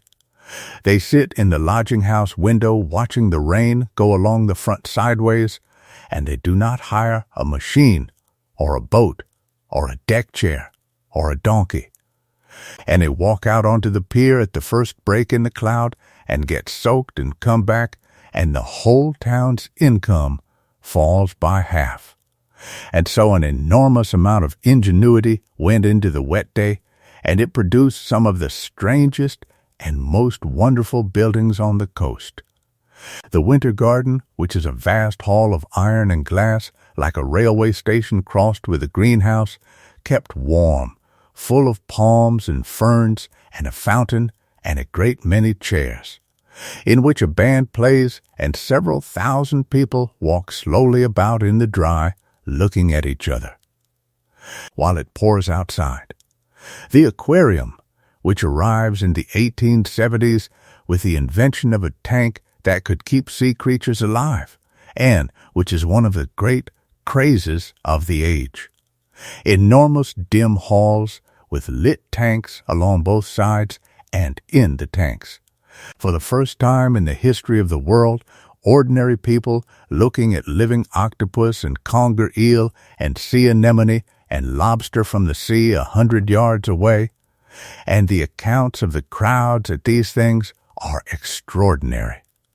They were so popular and so expensive to keep going, that within 30 years most of them had quietly filled up with performing seals and variety acts and become theaters with fish in the corridor, which is one of the more honest arcs in British architectural history. The library, which is not a library. A seaside library is a shop where you subscribe, and you may borrow a novel, and there is a room with newspapers, and a room with a piano, and a book on a stand in which arrivals write their names and addresses, and at the back, and this is the part the notices never quite say out loud, a set of tables where, in the earlier part of the century, a very great deal of gambling went on. The bazaar, which is a covered arcade of small stalls, selling exactly the same shell boxes and colored sand jars as the shops on the front, but under a roof. And the show. There is always a show. A hall with a stage, a company of singers, a comic, a conjurer, a man who plays several instruments at once, a lecture with dissolving views thrown on a screen by a lantern, in which a man with a stick shows you photographs of the Holy Land or the Arctic while somebody plays the harmonium, and which, on a wet Wednesday in a strange town, is the most magical thing that has ever happened to a certain number of children, and a photographer who is doing his best trade in the rain because everybody is looking for something to do. He has a booth on the front or a van on the beach with a canvas awning and a painted backdrop of a balcony with the sea beyond it, and a papier-mâché rock, and a real rowing boat cut in half and mounted on a stand, and a life belt on a hook. And a family comes in their good clothes, and is arranged, and asked to hold extremely still for several seconds, which is why nobody in the picture is smiling, and why the small child is a blur, and the plate goes off to be developed in a tent that smells of chemicals. And half an hour later, they walk away with a small, stiff card with their own faces on it. You have to stop and think about what that is worth. A working family from an inland town who own no picture of themselves of any kind, walking out of a booth on a beach with a photograph for $1. That will stand on a mantelpiece for 60 years and be looked at by people not yet born. That is what those cards are. The ones you find in boxes in junk shops now, stiff and brown, with a printed name and a town on the back and nothing whatever written on the front. Somebody's whole family on the 1 week of the year they were all together with nothing to do on the coast in their best clothes, standing very still. And the postcard, which comes at the very end of the century and finishes the job. The picture postcard is a small revolution and I do not think we give it enough credit. Suddenly, for a halfpenny stamp, a person on a beach can send an image of the exact place they are standing to somebody at home with 3 lines of writing on it, and it will arrive the next morning. And in the great towns there were several deliveries a day, so that a card posted at 11 in the morning at the coast could genuinely be read at tea time 100 miles inland. And what did they write on them? I have read a fair number, and the answer is nothing at all. Beautifully, arrived safe. Weather fine so far. Having a nice time. This is our window, marked with a cross. Wish you were here. Which people now say is a joke, and which was not a joke. It was the plain truth, written in pencil, on a wall in a strange town, by somebody who was happy and slightly sunburnt and thinking of you. There is one more building on the front we have not been into, and it is the one that most people walk past without ever wondering about, and it has a chimney. The hot seawater baths. Because the sea, as we have established, is cold and rough, and only available for a few hours either side of high water, and there were a very great number of visitors, particularly the elderly and the genuinely unwell, for whom the machines and the dipper were simply out of the question. And the towns, being commercial to their bones, built for them.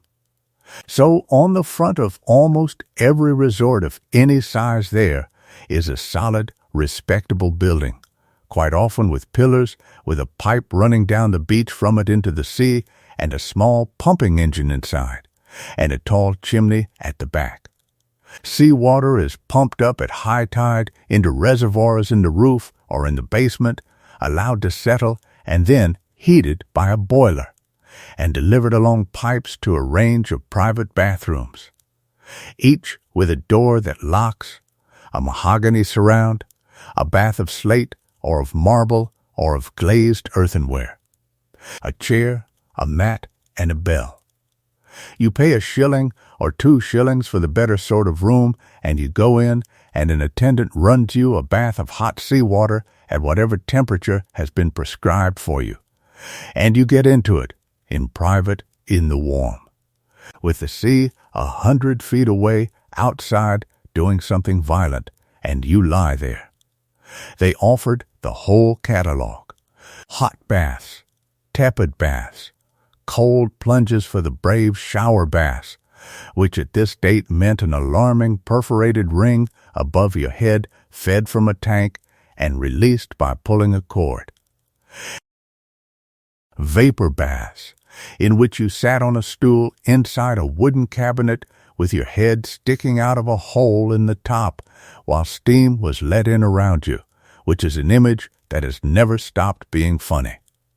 Seaweed baths, which are still made in 1 or 2 places on these islands, in which a great quantity of fresh bladderwrack is put into the water with you and goes slippery and dark and gives the whole thing the smell and a feel of being in a warm rock pool. And at the medicinal end of it, there were attendants who rubbed you down, and shampooers, using the word in its older sense of a vigorous massage. And there is an entire small history of Indian shampooing on the English coast, which began with one man who came here from Bengal, opened bathrooms in a fashionable resort, treated half the aristocracy of the kingdom, was appointed to a royal household, and is buried under a very handsome stone in that town, and almost nobody now walks past it and knows. Alongside the baths there is the other great invalid institution of the front, which is the bath chair. A bath chair is a wicker carriage on 3 wheels, upholstered, with a folding hood like a pram, a rug over the knees, and a small handle in front of the passenger which steers the single front wheel. It is not pushed, it is pulled, by a man walking in front between 2 shafts, or, on the smarter ones, pushed from behind by a second man on the hills, And the men who pulled them were licensed by the corporation with a numbered badge, standing at their own rank on the front by a shelter, at fixed fares, so much for the half hour, and so much for the hour, and so much for the day. That was a whole career. There are men in these towns who pulled a bath chair along the same mile of promenade 6 days a week for 30 and 40 years, who knew every regular visitor by name and every crack in the paving, who carried on a running conversation with the back of a rug about the weather and the tide and the price of fish, and who were, for a certain kind of housebound elderly visitor, the only person they spoke to all day and by some distance the best part of the holiday. And because these towns are built on cliffs, and because the visitors they most wanted were exactly the ones who could not manage a cliff, the coast produced one more piece of machinery, and it is my favorite of all of them. The cliff lift. 2 little wooden cars on rails running up and down the face of the cliff between the town at the top and the front at the bottom, connected by a cable that runs over a great pulley at the summit, so that when one goes up the other comes down. And most of them, in the beginning, ran on water. Each car has a tank underneath it. The car at the top is filled from a cistern until it is heavier than the car at the bottom, and then the brake is released, and the heavy car descends and hauls the light one up, and at the bottom the water is let out, and the process reverses. No engine, no coal, no smoke, just the weight of water moving up and down a cliff all day at a penny a passenger quietly for 130 years, and there are several still working exactly like that today. There is a small, perfect pleasure in knowing that and in riding one, and in realizing as you pass the other car halfway that the reason you are moving at all is that somebody at the top filled a tank. And at the top of the cliff there are the gardens, which every one of these towns laid out and maintained at enormous public expense, with shelters and a bandstand, and beds of geraniums arranged in patterns, and gravel walks, and a shelter at every turn facing a different part of the view, and a little wooden hut with a slot in it where, in some towns, you may look through a camera obscura, which is a dark room with a lens in the roof that throws alive. Moving picture of the whole town and the whole bay onto a white table in front of you, in color, in complete silence, with the people walking about on it the size of ants, and which is, when you have got your eyes used to the dark, one of the strangest and most magical things anybody ever paid. 12pence for. And then there is Sunday, which is another town again. The shops are shut. The band does not play, or plays only sacred music, which was itself the subject of a great many furious meetings. In a good many resorts the pier was closed altogether on a Sunday, or opened only for the afternoon, and there were towns where the bathing machines did not go down at all before a certain hour, so that the beach should be quiet during the services. What happens instead is the church parade, and it is the grandest hour of the seaside week. Everybody, absolutely everybody, in their very best, walks to church in the morning and afterwards walks up and down the front slowly for an hour. In a crowd so dense and so well dressed that the photographs of it look like a state occasion. Silk hats, parasols, gloves in August, children in white with their hair done, and enormous unhappiness on their faces. And this was not solemn. It was cheerful and slightly competitive and entirely delightful, and it was the 1 hour of the week when a lodging-house family from a back street 100 miles inland stood on the same promenade, dressed just as carefully as everybody else in the country. And then in the afternoon, everything stops. The town lies still for about 3 hours. The visitors go up to their rooms and sleep in chairs with a handkerchief over their faces. The front is nearly empty. Even the gulls seem to slow down, and it is on those Sunday afternoons, more than at any other point in the season, that you find the descriptions of somebody sitting in a bow window on a first floor with the sash pushed up, doing nothing at all, listening to the sea and to somebody 2 houses along playing a hymn very slowly on a harmonium and going to sleep. The rain stops in the late afternoon the way it so often does on that coast, and the light comes back underneath the cloud, and everything is suddenly wet and shining and gold, and the whole town comes out of doors at once. So let us have the evening, because the evening is the best part of the seaside and always has been. It begins with the tea, which is a serious meal.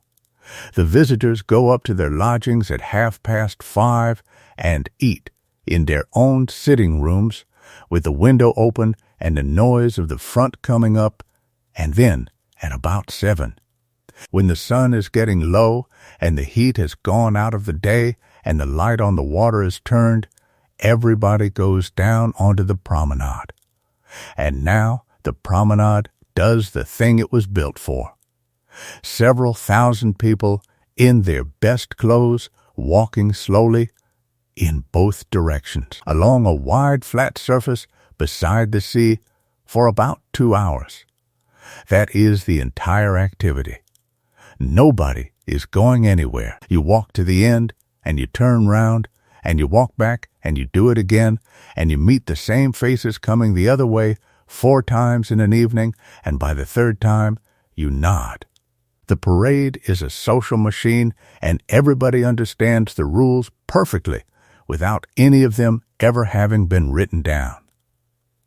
You walk with your family or with your friends. Young men walk in 2s and 3s. Young women walk in 2s and 3s. The 2 groups pass each other repeatedly at a distance of 4 feet all evening for a fortnight, and a very great number of the marriages of this country began with somebody saying something extremely ordinary to somebody else on a promenade at 8 in the evening in August. The old people take the benches and the shelters, which are placed with real skill, back to the wind and facing the water and the passing crowd at the same time, and they sit there for the whole 2 hours and watch. And this is not a lesser activity. Watching the parade from a bench is the parade. The bandstand is playing. If the town is prosperous, the band is the corporation's own, in a uniform with a conductor playing selections from the popular operas and marches and a waltz or 2, and there is a ring of chairs at 12pence and a much larger ring of people standing outside them for nothing. And the one standing outside can hear it perfectly well, which is a thing everybody knows and nobody mentions. And along the railing above the beach, the light starts to go. Gas first. A man comes along the front at dusk with a long pole with a little flame in a cage at the end of it. And he reaches up to each standard, opens the tiny valve with a hook on the same pole, and touches the flame to the mantle, and the lamp comes up, first a wobble of blue, and then a steady, soft white glow inside its glass, and he goes on to the next one. And behind him, the promenade turns into a line of lights that curves away for a mile round the bay. Then, later in the century, electricity, and in the resorts it came early, and it came for exactly the reason you would expect, which is that a town lit by electric light at night is an attraction all by itself, and people will buy a railway ticket to come and see it. So the coast got arc lamps on tall standards along the front, hard, brilliant, blue-white, hissing faintly, throwing shadows like the moon does. And then, In one or two of the great popular resorts, they went considerably further and strung the whole front with thousands of colored lamps in arches, in patterns, outlining the piers and the towers, and ran them for weeks after the season proper had ended, purely to keep the excursion trains coming into September and October, which they did in enormous numbers and still do. And out beyond all of it there is the other set of lights, the ones that are not for the visitors at all. Because the sea at night off any English coast is not empty. There are lights out there working all night, every night, and once you know how to read them, the whole horizon becomes a conversation. There is the harbor light at the end of the pier or the breakwater, a fixed red or green marking the entrance.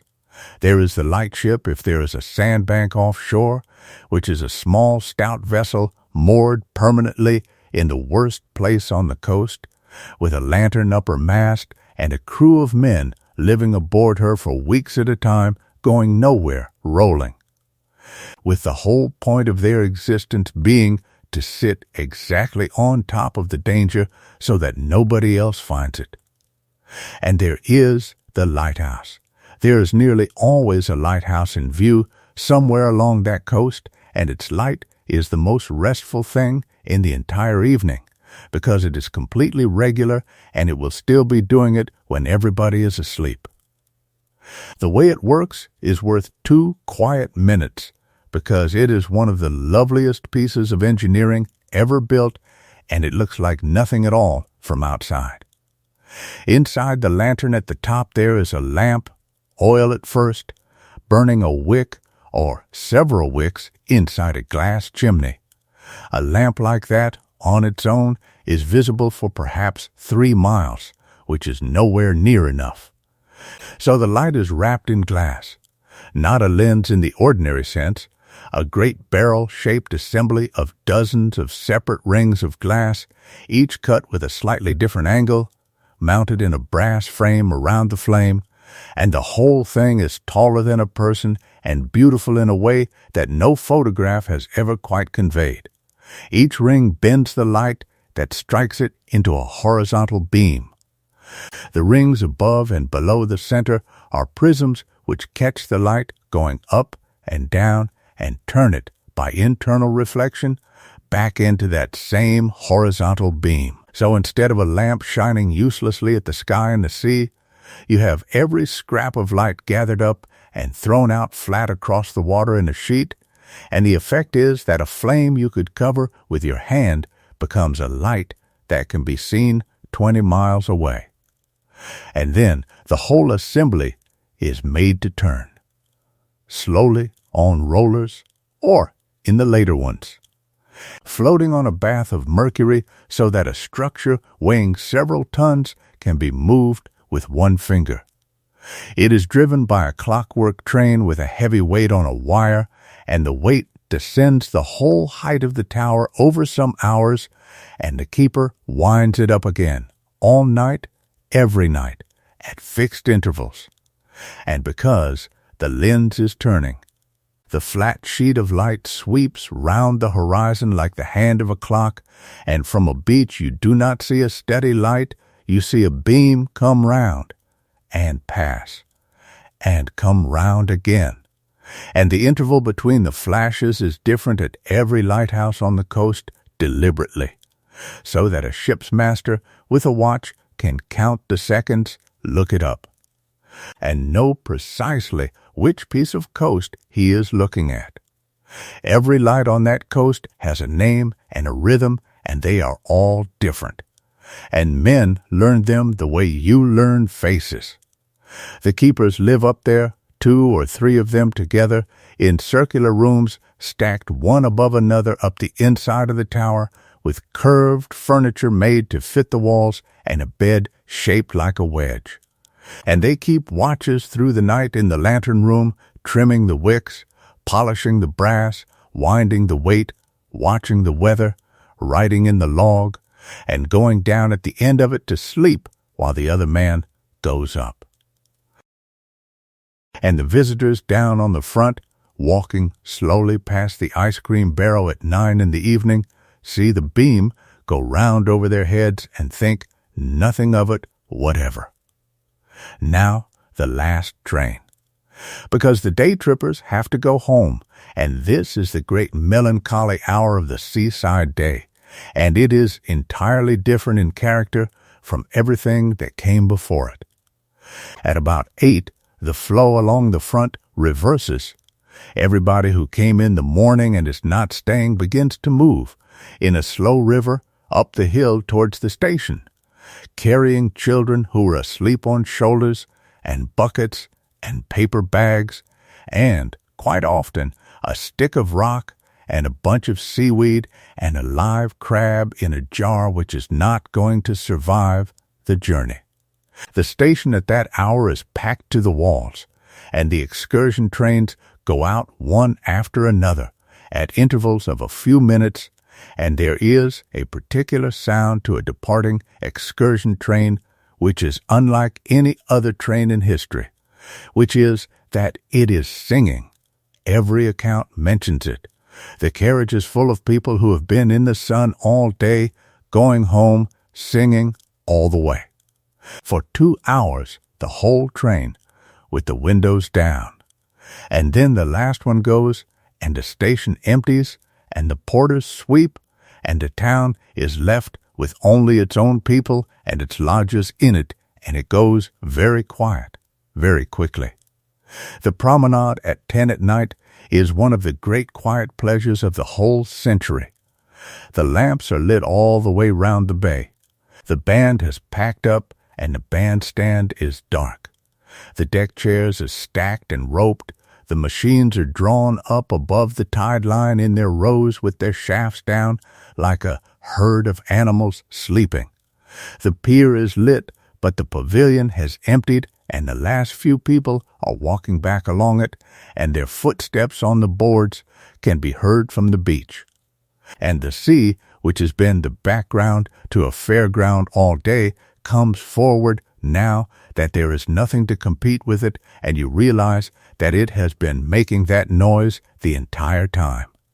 The tide is coming up. On a shingle beach, at night, the sound is extraordinary and very hard to describe to anybody who has not lain awake listening to it. It is not a crash.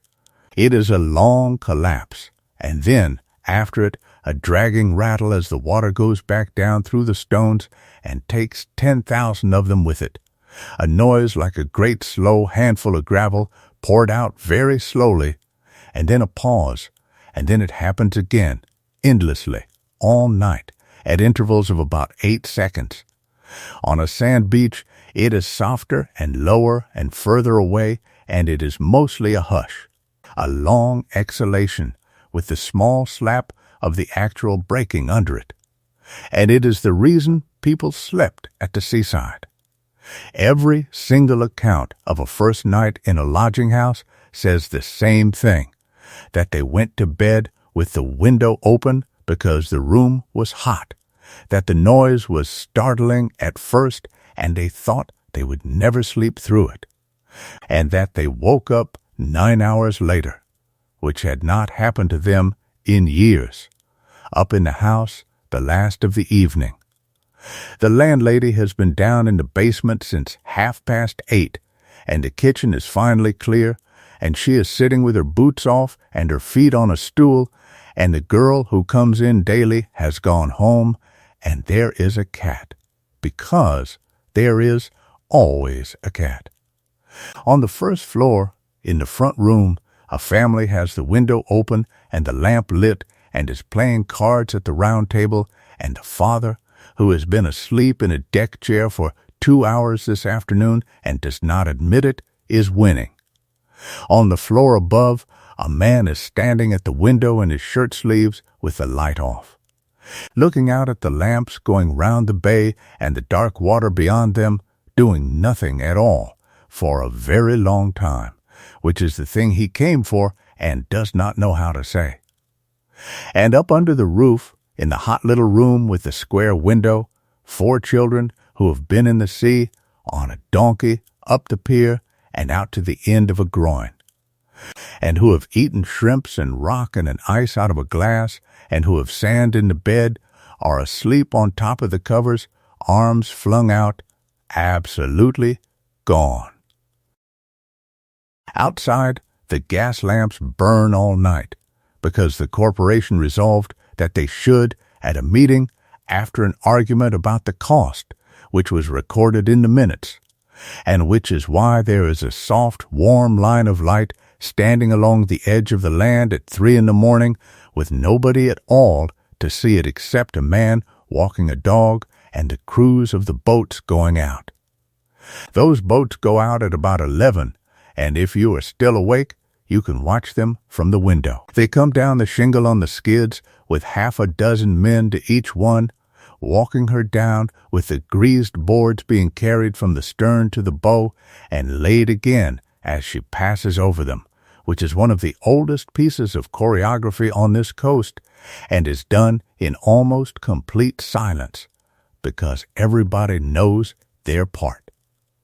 Then she takes the water and swings, and the men wade out beside her and swing themselves in over the gunwale one at a time, and the oars come out, and she is pulled through the surf until the sail can be got up, and then the sail goes up dark against the last of the light in the west, and she is away. 6 of them, 8 of them, spreading out across the bay, each with a small lamp. And by midnight they are a scatter of little lights sitting out there on black water, and they will be there all night, and they will come in at first light with a fish, and be sold and be on a train by 9. And the visitors in the beds above hear none of it, and would find it hard to believe that anything at all is going on out there in the dark. Now the season itself, because it has a shape, and the shape is worth knowing. It does not begin at the beginning of the summer. It begins in a small, quiet way in May, and the first visitors of the year are not the ones you would expect. They are the old-fashioned ones, elderly people, invalids, the convalescent, the ones who still come for the air rather than the fun. And they take the good rooms for 6 weeks, and they walk on the front in the morning in coats, and they sit in the shelters, and they go to the library, and they are the most profitable visitors the town gets, because they stay so long and want so little. The machines go down for them, and are washed out, and the paint is touched up. And the first bather of the year goes into water that is genuinely, seriously cold, because the sea off this country is at its coldest in March and does not properly warm until August, so a swim in May is an act of pure defiance, and everybody who did it made absolutely certain that everybody else knew about it. June is the beginning of the real thing. The families arrive. The deck chairs come out. The pier is open. The band starts its full program. The lodging houses fill up from the front rooms downwards, and the landlady starts sleeping in the basement. July is busy, and August is bedlam. And in the middle of August is the day around which the entire commercial year of the coast revolves, which is the Bank Holiday Monday, when a popular resort might see 100,000 people arrive by train in a single morning. 100,000. Into a town whose ordinary population is 15,000. Every one of them wanting food and a lavatory and a seat and a drink of water and somewhere to put a bag, and every one of them going home again in the evening. The logistics of that are frankly heroic, and the town's got very good at it. Extra platforms, extra police borrowed from the county, extra water carts, temporary stalls licensed for the day, every boat on the beach out, every donkey saddled, every machine down, the pier turnstiles clicking without a pause from 10 in the morning until 9 at night, and men counting the money out of the boxes into canvas bags in a back room with the door locked. And running right through the season, alongside all this, there is a quieter traffic that I want to make sure we mention, because it is the part that has been most completely forgotten, and it was, in its own way, the most important thing the seaside ever did. The day trips for the poor.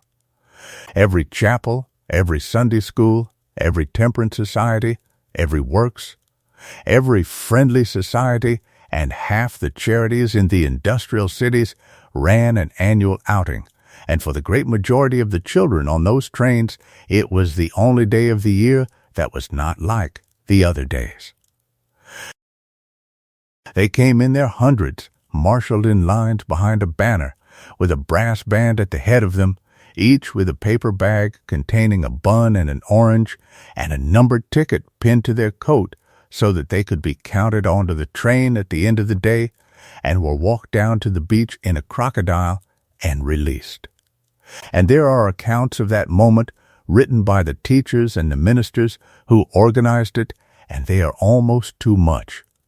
Children from streets where you cannot see the sky standing at the top of a beach and not moving at all for a full minute, because there is too much of everything, too much space, too much light, too much noise. And then all of them going down the sand at once, screaming into water they have never seen before.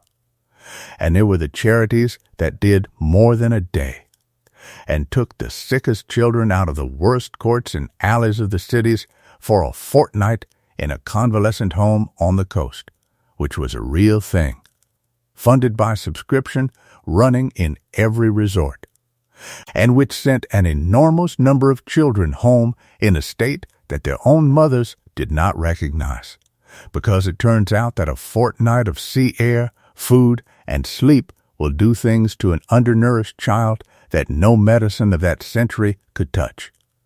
The doctors of the 1700s, with their pints of seawater and their immersions and their theories about the fibres, were wrong about nearly everything, but they had accidentally prescribed the right thing, and by the end of the following century the whole nation had it: sunlight, salt water, exercise, sleep, and a week of having nothing whatsoever to worry about. And then, at the very end of August, quite suddenly, it stops. The schools go back. The works holidays end. The last of the big excursions runs and does not come again. And there is a distinct week in the first part of September when the town looks around itself and finds that it has been left alone with a great deal of sand everywhere and a number of empty rooms. The September visitors are the last and the best, in the opinion of every landlady who ever wrote anything down. Older couples, quiet people, people without children, or with children grown.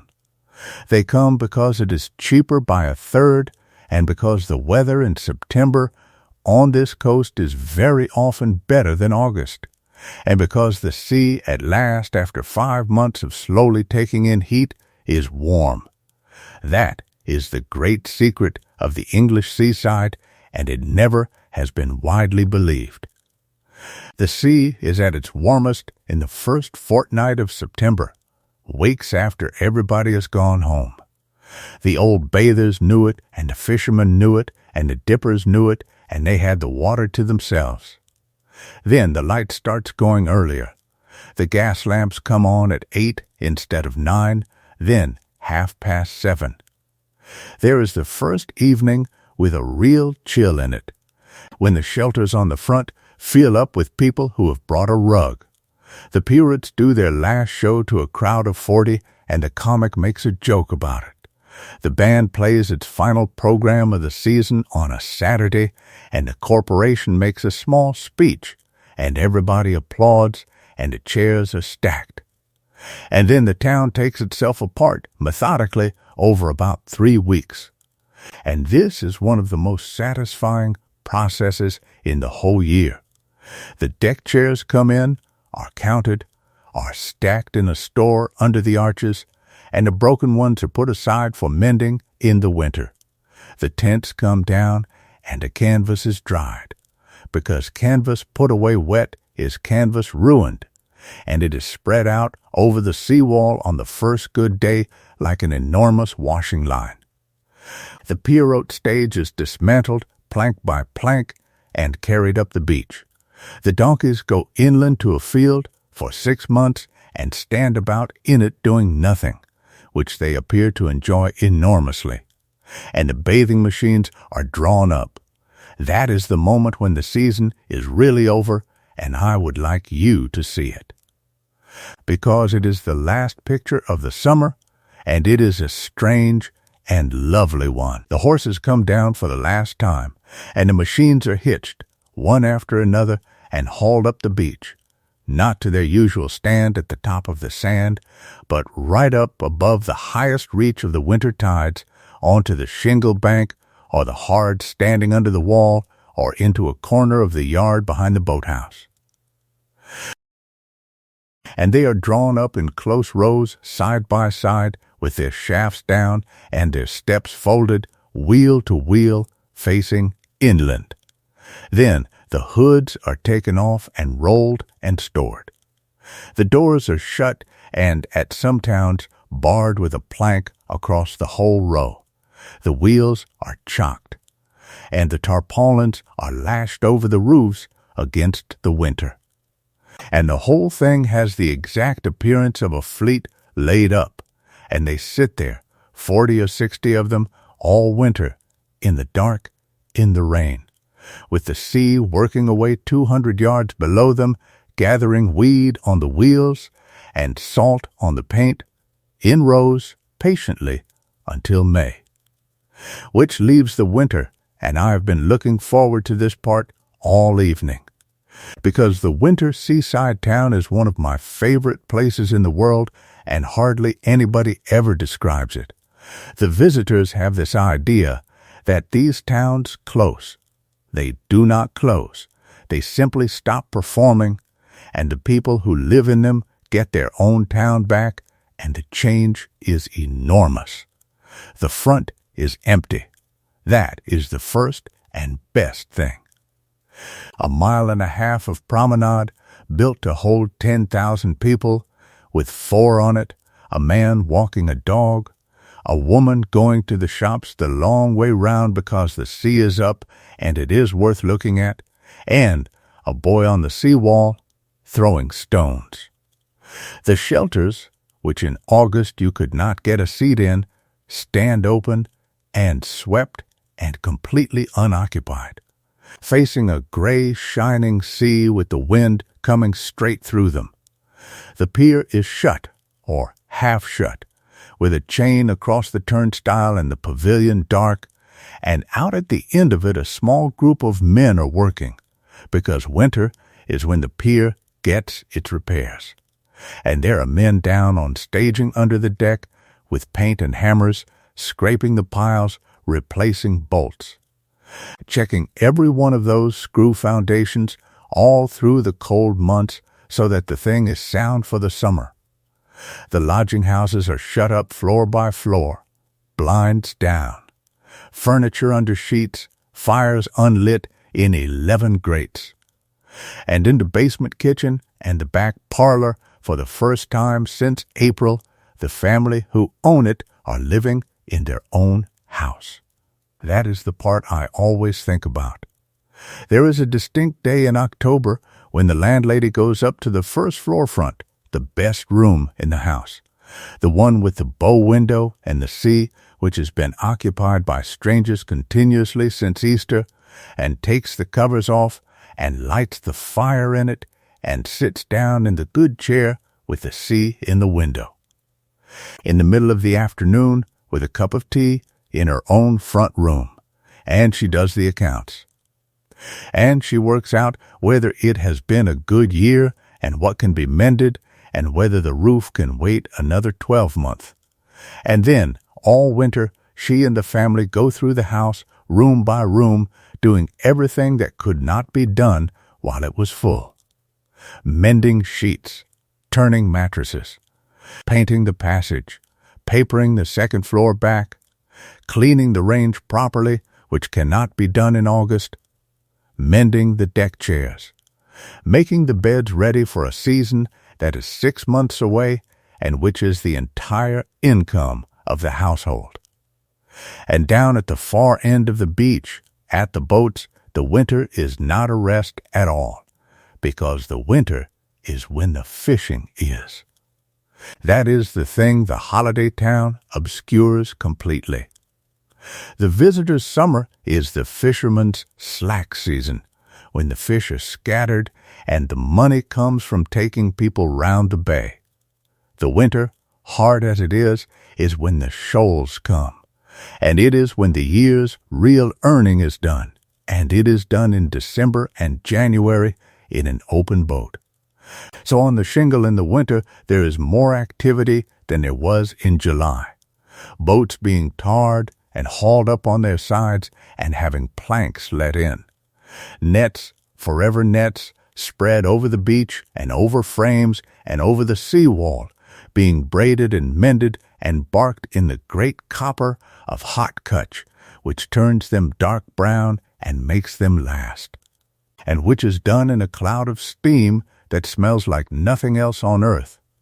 And the town, at 4 p.m. in January, when the light has gone, is a scatter of small warm windows above a black moving sea, and the whole of it smells of coal smoke and salt. Then the storms, which are the other half of a winter on this coast, and which I will describe plainly and then leave alone. A great gale comes in on a spring tide, and the sea, which all summer has been a thing that children paddle in, arrives at the town. It comes over the seawall. It comes over it in sheets that are thrown 30 and 40 feet into the air and land on the promenade and run down the streets behind it. It takes the shingle off the beach in one night and puts it somewhere else. It takes the ends off groins. It gets under the promenade decking and lifts it. It fills the shelters with stones. It puts a fishing boat through a shop front twice a century.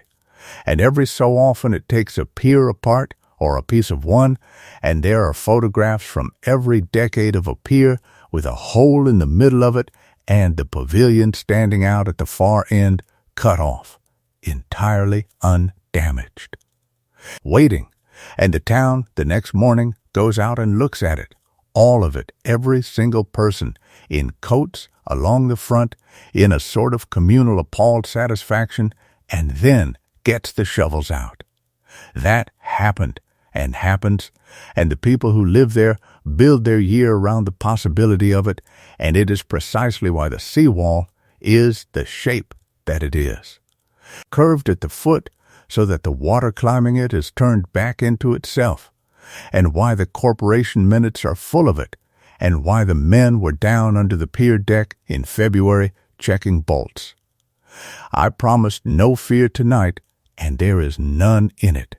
It is simply the other side of the same sea, and the people of those towns have always known both sides of it, and have gone on living exactly where they are. And then, sometime in the second half of February, the light changes. Not the temperature, the light. There is a day when the sun comes up further along the horizon than it did, and the front is suddenly bright at 8 a.m, and somebody opens the shutters of a shop that has been closed since October and washes the window. And in March, the paint comes out. Every railing on the front, every lamp standard, every shelter, every kiosk, every seat, and every one of those 60 bathing machines standing in their rows above the tide is painted by hand over about 6 weeks by men on ladders with pots in the wind, because the salt takes paint off faster than anywhere else in the country, and a resort that looks shabby in June has lost the year. And the whole town turns from gray to white and cream and green and red, in stages, one street at a time, like something coming back to life, which is exactly what it is. Then the machines are checked over, wheels greased. New boards where the salt has got in, steps mended, hoods unrolled and looked at against the light for holes. The horses come back from wherever they have wintered, fat and disgusted at the sight of the sea. The deck chairs come up out of the arches, and the frames are recanvassed with new striped duck by a man who does 200 of them in a fortnight, sitting on a box in the yard with a hammer and a mouthful of tacks. The donkeys come in from the field, and on the first properly warm morning of May at about 9:30, the first machine of the year goes down the sand, with the wheels cutting 2 clean new lines through a beach that has not been touched since October, and somewhere behind it a woman in blue flannel is walking down to the water with a towel over her arm. And it starts again. That is the shape of it. Not a story, a wheel. The tide twice a day, the springs and neaps every fortnight, the season every year, and, underneath all of them, the slow drift of the shingle along the coast, a pebble at a time, and the town gradually going up and coming down and going up again. Before we let the whole thing go, I want to tell you what happened to it, quietly, because the ending is not sad, and most people assume that it is. The bathing machine died of an argument about mixed bathing. For the whole of the century, the beach had been divided, men here and women 300 yards away, with bylaws and inspectors and a great deal of correspondence to keep it so. And then, in the last years of it, families began, quietly and then less quietly, to want to go into the sea together. Fathers with their children, husbands and wives, brothers and sisters. And a set of rules designed for solitary invalids taking a cure began to look extremely silly to a family of 6 who had come 100 miles to spend a day together. The fight over it was ferocious, and it was fought town by town, in council chambers, by resolution and amendment, for about 15 years, and the language used by the opponents was apocalyptic, in a way that is now very funny to read. Certain towns permitted mixed bathing early and advertised the fact, and were denounced and made a great deal of money. Others held out for a decade, watched the excursion trains go elsewhere, and gave in. And once families were bathing together in costume, the whole logic of the machine collapsed.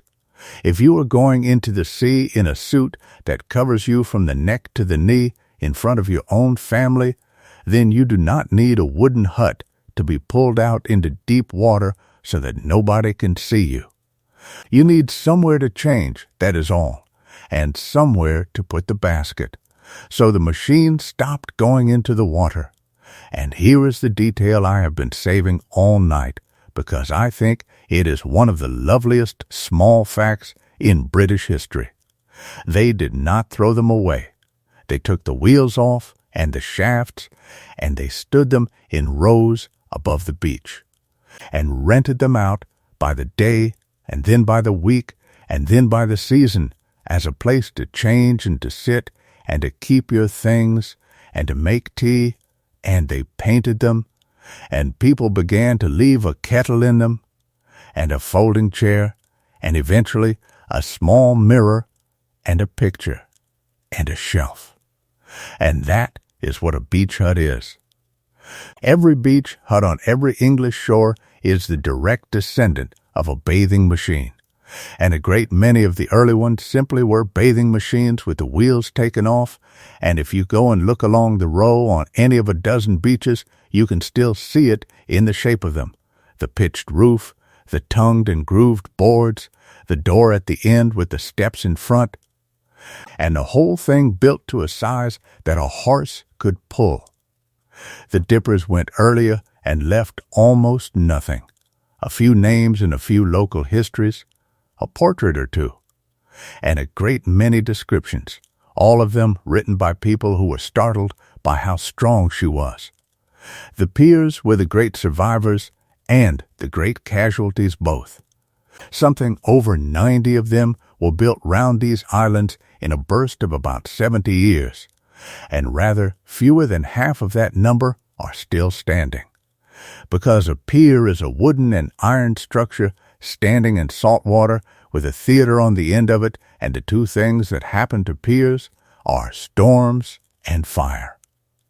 Every decade of the 20th century has its photograph of a pier burning at night with the whole town watching from the beach, and the extraordinary thing about that photograph every time is what happens next, which is that they raise the money and build it again. The railways brought the crowds, and 70 years later, the cheap flight took them away again. And there was a period of about 30 years when the English seaside town was written about in newspapers exclusively in a tone of pity which was unearned and which is now, thankfully, mostly stopped. Because the towns are still there, all of them. Not one has been abandoned. The terraces still curve round the bay. The promenade is still a mile of free public room. The tide still comes in twice a day. And there are still, on a hot Saturday in August, 100,000 people on that sand doing precisely what their great-great-grandparents did, which is sitting in a chair in the sun in unsuitable clothes, eating something out of a paper, watching children dig a hole. Now let me give you the sounds, and then we will let it all go. The iron tire of a bathing machine grinding over wet sand, and the change in the note when it reaches the water. A chain being unhooked, and a horse's feet going away up a beach and getting quieter, and then not being there. A wooden door opening onto the open sea, and the sudden loudness of it. Somebody shrieking once at first contact 300 yards away, and laughing immediately afterwards. A brass band playing a waltz half a mile off, arriving in pieces on the wind. A piano being played extremely hard in the open air on sand. The single reed voice of a puppet show, and 40 children shouting the same word at once. Donkeys' feet on wet sand, which is a sound like nothing else, soft and unhurried and slightly reluctant. A man calling shrimps, and another one calling boats, and neither of them looking at anybody. Deck chairs. The particular clack and scrape of 100 wooden frames being folded and stacked at 6 in the evening. Footsteps on the boards of a pier, hollow with water underneath. The paddle wheels of a steamer slowing, and a gangway going across with a bang. A hand line coming in over a gunwale with 6 mackerel drumming on it. The bell of the tram, or the whistle of the last excursion train, and 2,000 people singing in the carriages all the way inland. A gas lamp coming up with a small pop under a man's pole, and then the next one and the next one going away down the front. The turning of a great lens on its rollers in a lighthouse, which is almost no sound at all, and the click of the clockwork every so often, and the sea 140 feet below. Rain on a lodging-house window at midnight with the sea behind it. Shingle, the long collapse, and then the drag back through the stones, and in the pause, and then it again, and again, and again, all night.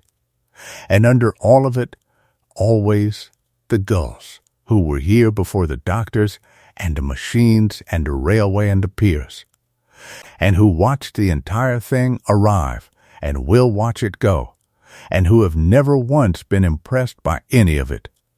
It is all still out there.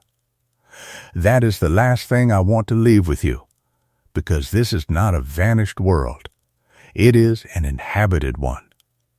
The seawall is still curved at the foot the way the engineer drew it. The groins are still walking the shingle along the coast a foot at a time. The tide table is still printed, and it is still correct. There are still bathing machine wheels in the backs of sheds in half the towns on this coast, and there are still, in one or two places, the old ramps and hard standings where the machines were drawn up in October. Go and stand on a pier in the middle of a weekday in the winter with your hands in your pockets, and look down through the gaps at the water, and then look back at the town from 300 yards out at sea, which is a view that a Victorian family paid a penny for and thought a bargain. Go and find a row of beach huts and look at the shape of them and know what they used to be. Go down at low water on a spring tide when the sea has gone right out and left a mile of ridged wet sand shining, and walk out on it and turn round and see the whole town from the place where the machines used to stand. None of it needs anything from you.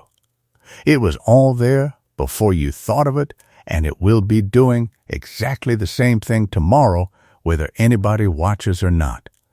And that is precisely why it is restful.